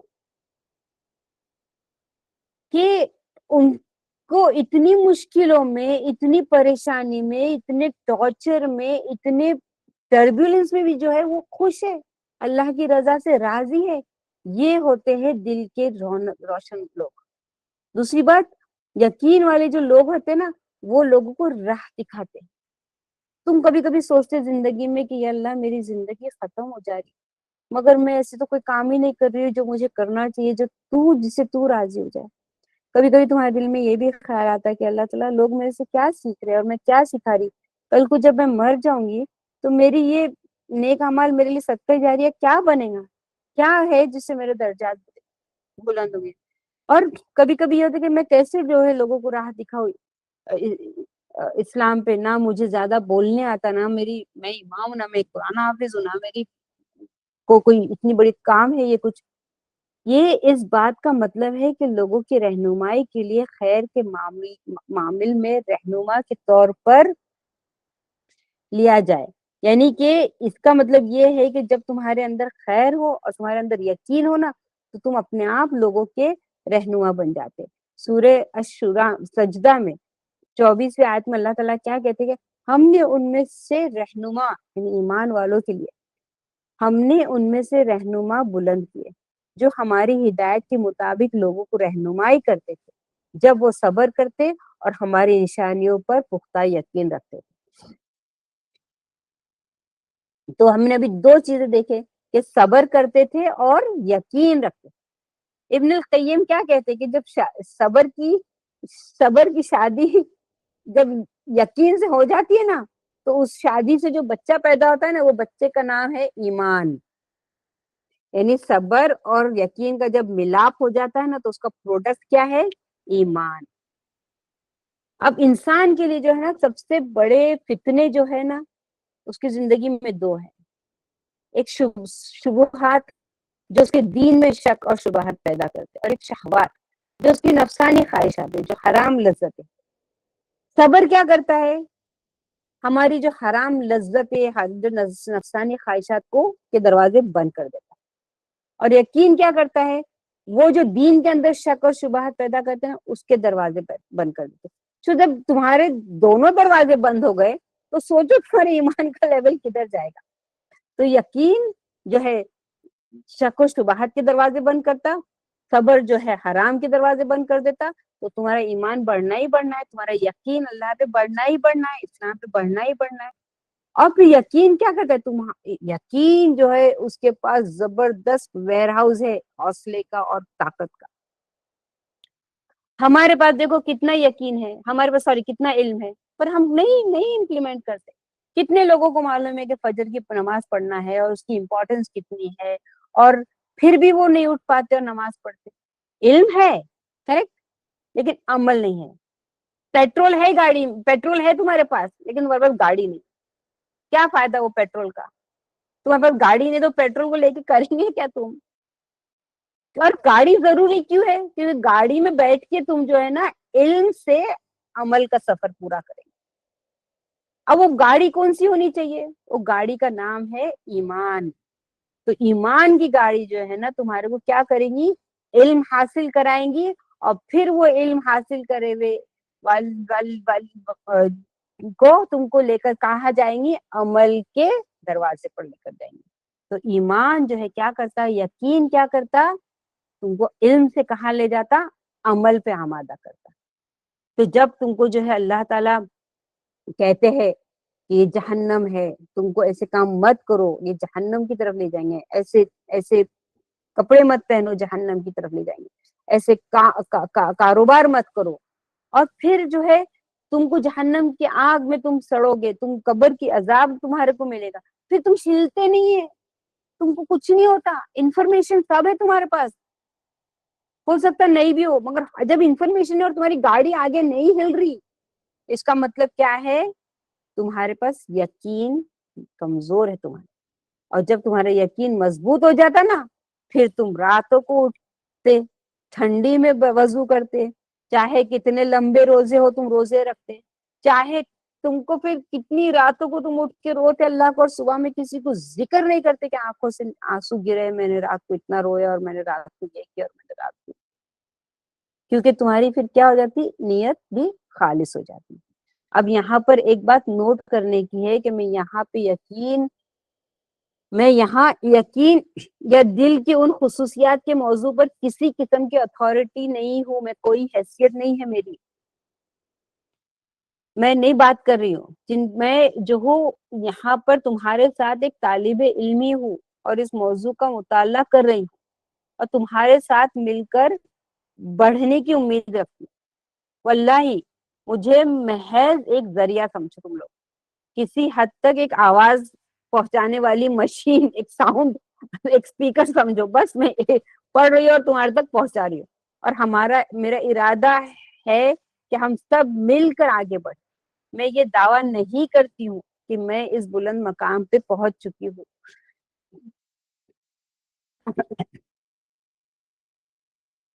اب جو ہے ہم یہاں پر یہ دیکھیں گے کہ یقین کے جو لوگ ہوتے ہیں نا, ان کے اندر شجاعت آتی ہے, ان کے اندر بریوری آتی ہے. اوکے, ان کے دل سے جو ہے نا خوف نکل جاتا ہے, بالکل کسی چیز سے ڈرتے نہیں ہے وہ. جریر البغدادی کہتے ہیں کہ اس دنیا میں جو ہے نا ایسے بھی لوگ زمین پہ چلے ہیں اس دنیا میں یقین کے بھروسے پہ کہ جن کو کوئی نہیں ڈرا سکا. ابو بکر صدیق رضی اللہ تعالیٰ عنہ کے زمانے میں ایسا تک کے واقعہ ہوا ہے کہ صحابہ پانی پہ چلے ہیں, یقین تھا ان کے دل پر, پانی پر چلے ہیں. And this is a documented historical fact. ردہ وارز میں ہوا ہے, سعد بن ابی وقاص کی کمانڈر شپ کے اندر ہوئی ہے. حضرت خالد بن ولید نے زہر پیا ہے عراق میں اور ان کو کچھ نہیں ہوا. پلیز اس کو ٹرائی نہیں کرنا. مگر یقین انسان کے دل سے ڈر نکال دیتا ہے. یقین جو ہے نا جس کے دل میں بیٹھ جاتا نا, پھر وہ اس کا کانفیڈنس, اس کا بریوری, اس کی رسک لینے کا لیول ایک الگ ہی لیول پہ پہنچ جاتا ہے. کیونکہ اس کو پتا ہے نا کہ کون ہے اس کو سنبھالنے والا, وہ جو پوری زمین اور آسمان کا مالک ہے. جو لوگوں کے پاس یقین ہوتا ہے نا, ان کے اندر زبردست عزم ہوتا ہے, سچائی کے لیے لڑنے کا زبردست عزم ہوتا ہے. ان کو پھر تم نہیں ہلا سکتے, کوئی بھی حرام لذت ان کو نہیں ہلا سکتی, کوئی شبہ ان کے دل میں نہیں آتی, کوئی چیز ان کو جو ہے اسلام سے وہ اپنی جگہ پہ مضبوط قائم, چاہے کچھ بھی سرکمسٹانسز آ جائے ان کی لائف میں, جو بھی تکلیف آ جائے ان کی لائف کے اندر, چاہے پھر وہ ایک ہسبینڈ ڈیفیکلٹ ہسبینڈ ہو, یا ایک ڈیفیکلٹ وائف ہو, یا ایک بچہ جو بہک گیا ہو, یا پیسے پانی کی تکلیف ہو, کچھ بھی ہو, وہ اپنی جگہ نہیں چھوڑتے, وہ ادھر ادھر نہیں بھاگتے سوائے اللہ کے دروازے. ابو میسرہ رضی اللہ تعالیٰ عنہ جو ہے نا موروکو کے اندر جو ہے بڑے جورسٹ قاضی تھے, اور جو ہے کافی عبادت کرنے والے شخص تھے. وہ ایک رات کو جو ہے وہ قرآن حافظ کر رہے تھے اور قرآن کمپلیٹ کر رہے تھے, اور ایسا لگتا کہ جیسے مانو اللہ تعالیٰ نے ڈیسیجن لے لیے کہ میں اس کو ریوارڈ کرنے والا ہوں. ایسے ہی کچھ ہوا ہوگا, کیونکہ اچانک سے جو ہے نا اس دیوار میں سے جو ہے نا آواز آئی کہ میرا چہرہ تم دیکھ لو, میں تمہارا خدا ہوں. انہوں نے جیسے یہ سنا کیا کیا, چلو دفع ہو جائے یہاں سے کر کے, شیطان منحوس کر کے دفع ہو جائے, انہوں نے تھوک دیا. ہاں ابھی تم اور میں رہے تو بولے تو اللہ یہ کیا بات ہو گئی, اس نے تو بولا کہ آواز نے تو بولی میں تمہارا رب ہوں, اور اس نے تھوک دیا, یہ کیا بات ہو گئی. یہ شیطان تھا جو چاہ رہا تھا کہ ان کو ان کے راستے سے ہٹا دے, اور جو اللہ تعالیٰ دینے کی نیت اگر رکھ رہے ہوں گے نا تو وہ اس کو نہ ملے. کیا وجہ سے وہ جو ہے اتنے مضبوطی تھی ان کی بات میں, ان کا ایمان, ان کا یقین, وہ ان کو کنفیوز کر سکا, نہ ان کو راستے سے بہکا سکا, ان کے ساتھ کچھ نہیں کر سکا وہ, کیونکہ یہ لوگ جو ہے یقین والے لوگ ہوتے ہیں, ہمت والے لوگ ہوتے ہیں. عبداللہ بن حذیفہ السہمی صحابی ہے, وہ کہتے ہیں, نہیں سوری, جب عبداللہ ابن حذیفہ السہمی پرشیا کے اندر جو ہے رومنس کے اندر جب وہ پکڑے گئے تو ان کو تیل میں پھینکنے والی بات آ گئی. ان کے سامنے ان کے دو فرینڈس کو پھینک دیا اور ان کے ہڈیاں نکالے بعد میں باہر, اور وہ رونے لگے, اور جیسا ان کا ٹائم نزدیک آیا نا وہ رونے لگے. تو ان کو کہ کیوں تم کرسچن نہیں بننا, رو رہے کیونکہ تم کو ڈر لگ رہا ہے تو کرسچن بن جاؤ. تو بولے نہیں, میں محض اس لیے رو رہا ہوں کہ میری تمنا ہے کہ کاش میرے پاس 10 جانیں ہوتی جو میں اللہ کی خاطر اس طرح قربان کر دیتا. مجھے اس بات کا غم ہے کہ میرے پاس صرف ایک ہی جان ہے جسے اس کی خاطر تیل میں ڈالا جاؤں گا. کاش میرے پاس 10 ہوتے, میں 10 کے 10 اللہ کو دے دیتا. اور آخری بات کہ جب یقین ہو نا تو پھر چاہے کتنی بھی بڑی مشکل کیوں نہ آئے وہ مشکل مشکل نہیں رہتی. اس کا مطلب یہ سے دیکھو نا کہ تمہارا ایک انسان ہے نا, اس کو زبردست قرضہ ہے, بہنوں کی شادی کرنے کی ہے, بڑی فیملی ہے, اور قرضے پہ قرضہ چڑھتے جا رہا اور پریشان ہے. لیکن ایک دن جو ہے ایک لائر آتا ہے, اس کو بولتا ہے کہ دیکھو تمہارے دادا گزر گئے اور انہوں نے اتنی ساری پراپرٹی چھوڑ دی ہے, لیکن اب یہ پراپرٹی حاصل کرنے کے لیے تم کو 1 سال لگے گا, لیکن یہ اتنے کروڑوں کی ہے, تم کو پیسے مل جائیں گے. اچانک سے کیا ہو جاتا, خوش ہو جاتا وہ, اور وہ بالکل زندگی اس کی ایزی ہو جاتی. تکلیف ہوتی تو وہی ہے, قرضہ وہ ہے, فیملی وہ ہے, بہنیں وہی بیٹھی ہوئی ہے, کچھ بھی نہیں ہو رہا, لیکن دل اطمینان ہے. کیوں؟ کیونکہ اس کو پتا ہے کہ یہ مجھے 1 سال کے بعد وہ پراپرٹی ملنے والی ہے نا. موٹیویٹڈ ہے وہ, اسپریٹڈ ہے, بالکل خوش خوش, ساری تکلیفوں کو آسانی سے اٹھا لے رہا. ارے کوئی بات نہیں نا, 1 سال کے بعد تو مجھے اتنا سارا ملنے والا ہے. یہی بات ایک ایمان والے کی ہے. دنیا میں کتنی بھی تکلیفیں آؤ اس کے لیے اللہ تعالیٰ آسان کر دیتا نا. کیوں؟ کیونکہ اس کو معلوم ہے کہ یہ تکلیفوں کے بعد کیا ہے, نور ہے, اللہ ہے, جنت ہے, اور یہ ساری چیزیں خوشی میں اینڈ ہونے والی ہے, اور ساری چیزیں میرے گناہوں کو معاف کرنے کے لیے اینڈ ہونے والی. تو چاہے میں کنٹینیو ہی کروں نا, پرواہ نہیں, at the end of the day مجھے سب ملنے والا. اور اسی لیے ہمارے یہ دعا کہتے ہیں وَمِنَ الْيَقِينِ مَا تُهَوِّنُ بِهِ عَلَيَّ مَصَائِبَ الدُّنْيَا, کہ ایمان کی جب یقینی ہوتی ہو نا تو دنیا کی ہر مصیبت بھی اس کے لیے کم ہو جاتی, آنکھوں میں انسان کے کم ہو جاتی. اب جو ہے ہم کیسے یقین لائیں اپنی زندگی میں؟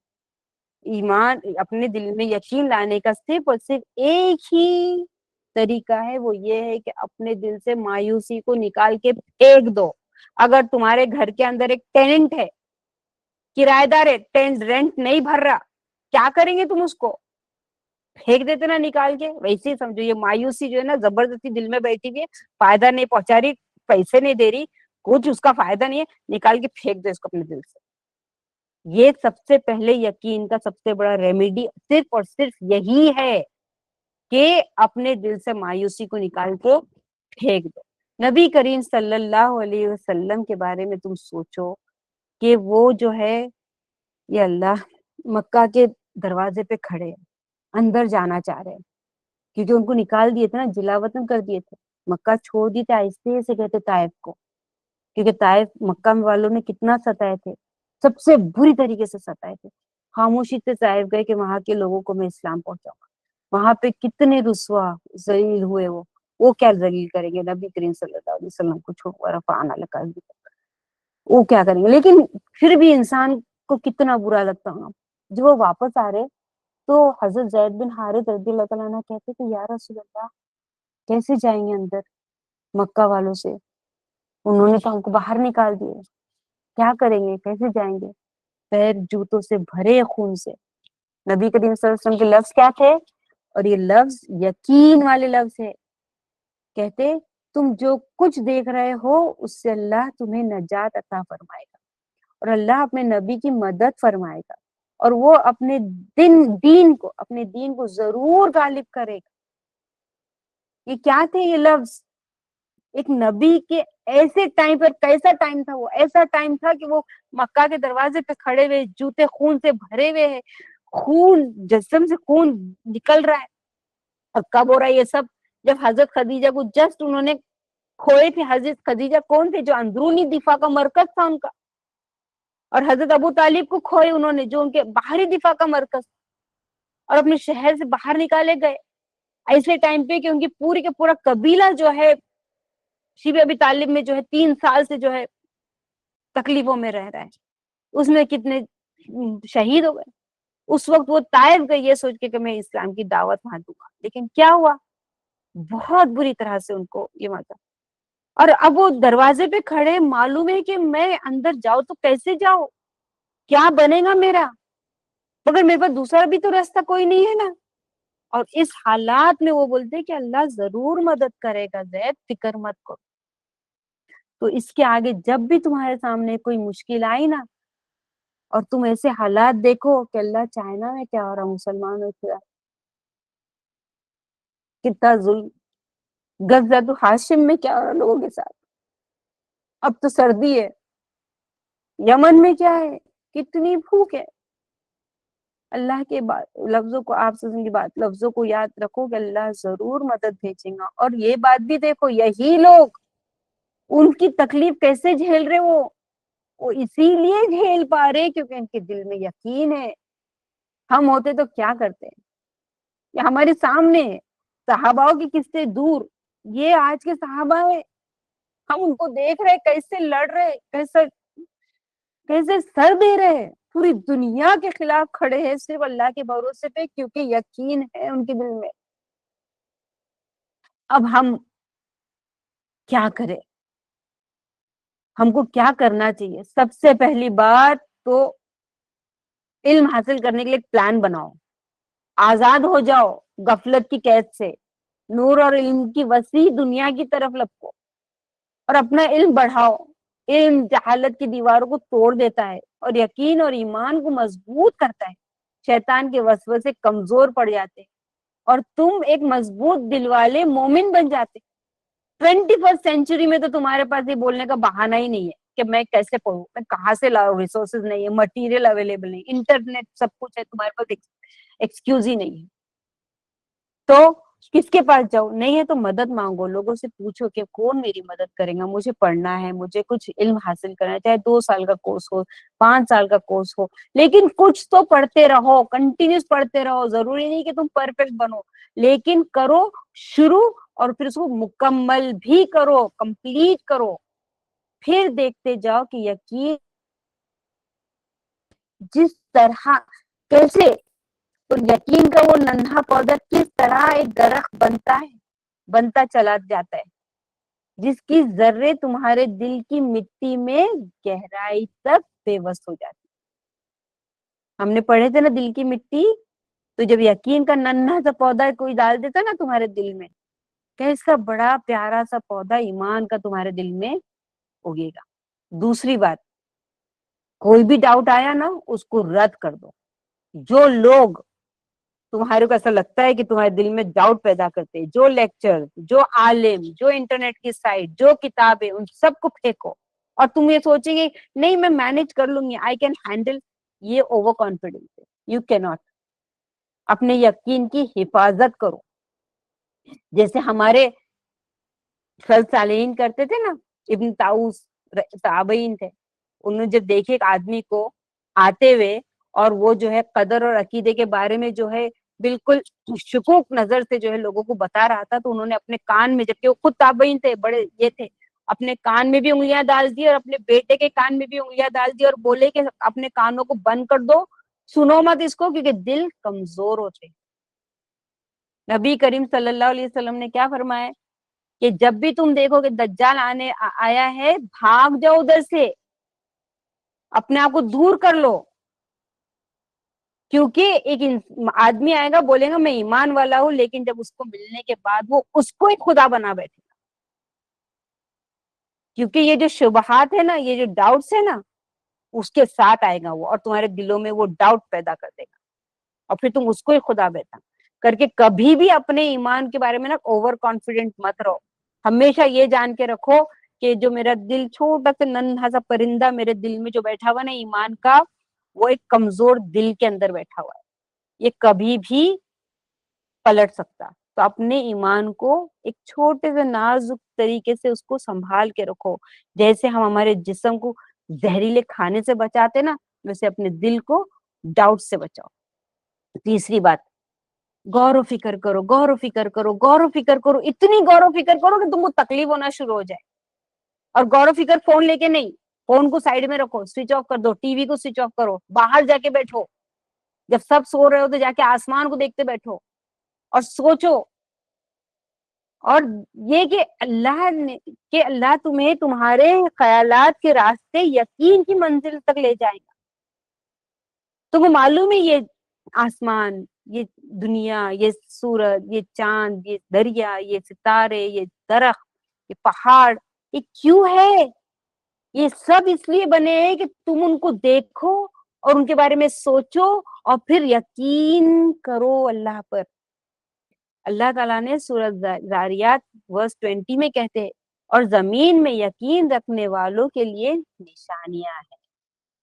اللہ سبحانہ و تعالیٰ ابراہیم علیہ السلام کے بارے میں کیا کہتے ہیں سورہ انعام میں 75 ورس میں, اور اسی طرح ہم نے ابراہیم کو آسمانوں اور زمین کی ملکوت دکھائے تاکہ وہ یقین رکھنے والوں میں سے ہو جائے. اور اللہ سبحانہ و تعالی سورہ رعد ورس نمبر 2 میں کیا کہتے ہیں, اللہ ہی ہے جس نے آسمانوں کو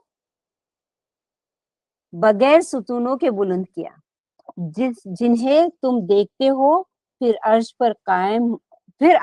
پر قائم ہو گیا, اور سورج اور چاند کو مسخر کیا, ہر ایک مقرر مدت تک چل رہا ہے, وہی تمام کاموں کی تدبیر کرتا ہے, وہ آیات کو واضح واضح بیان کرتا ہے تاکہ تم اپنے رب کی ملاقات پر یقین رکھو.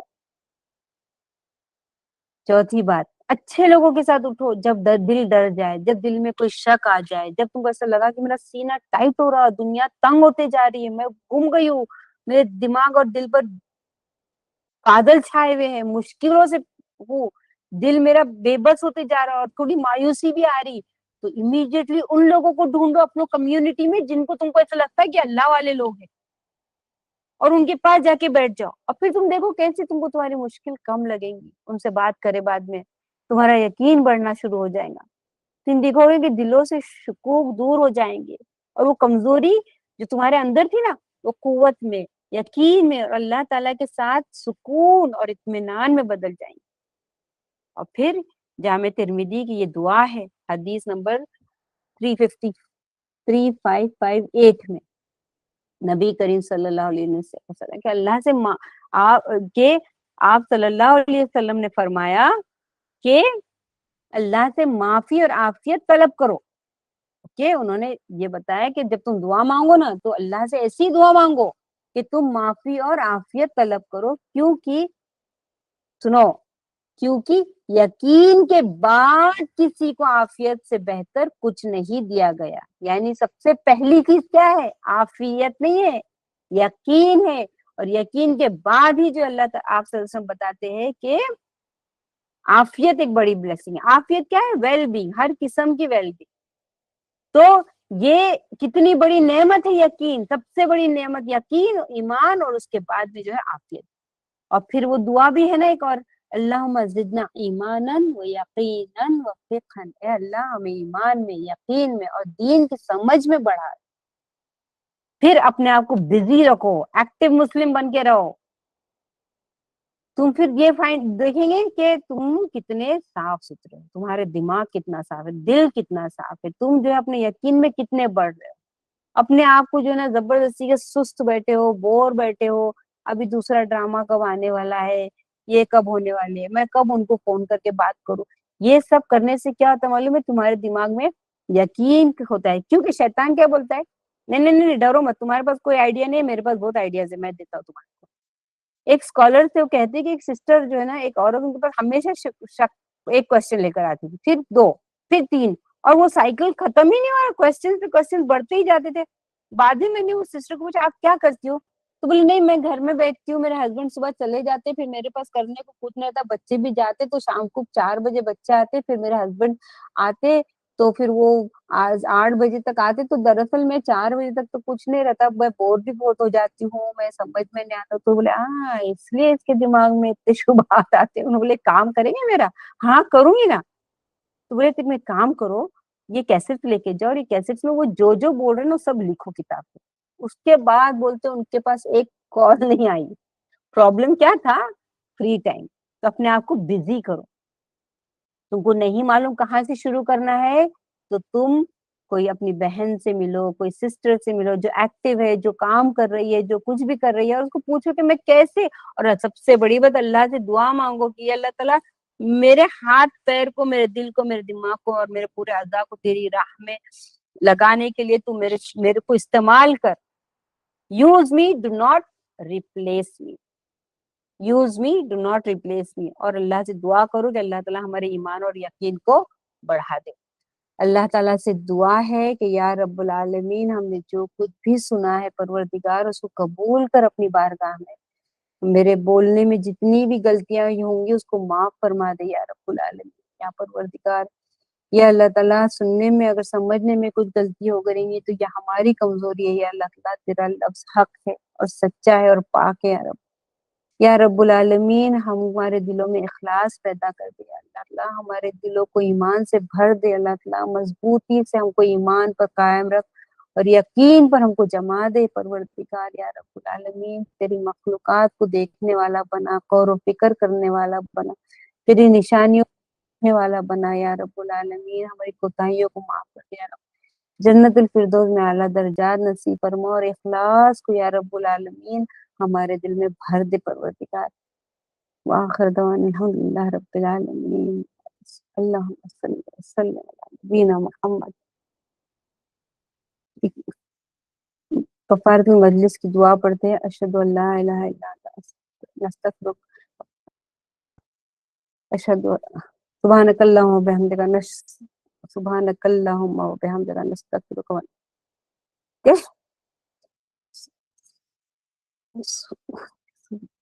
سبحانک اللہم وبحمدک نشہد ان لا الہ الا انت نستغفرک ونتوب الیک یہ دیکھو یہ میری طرف سے غلطی ہے مجھے معاف کرنا میری بہنوں کیونکہ I am really faced out مجھے معاف کرنا آپ لوگ سب اور یہ جو بھی غلطی ہے یہ میری اپنی ہے میرا اپنا شارٹ کمنگ ہے اور میں ابھی ریکارڈنگ بند کر رہی ہوں تو آپ لوگوں کو اگر کوئی سوالات تو نہیں ہوں گے کیونکہ میں کوئی اسکالر تو ہوں نہیں اور اگر سوالات ہے تو بھی کوئی بات نہیں آپ لوگ پوچھ سکتے ہیں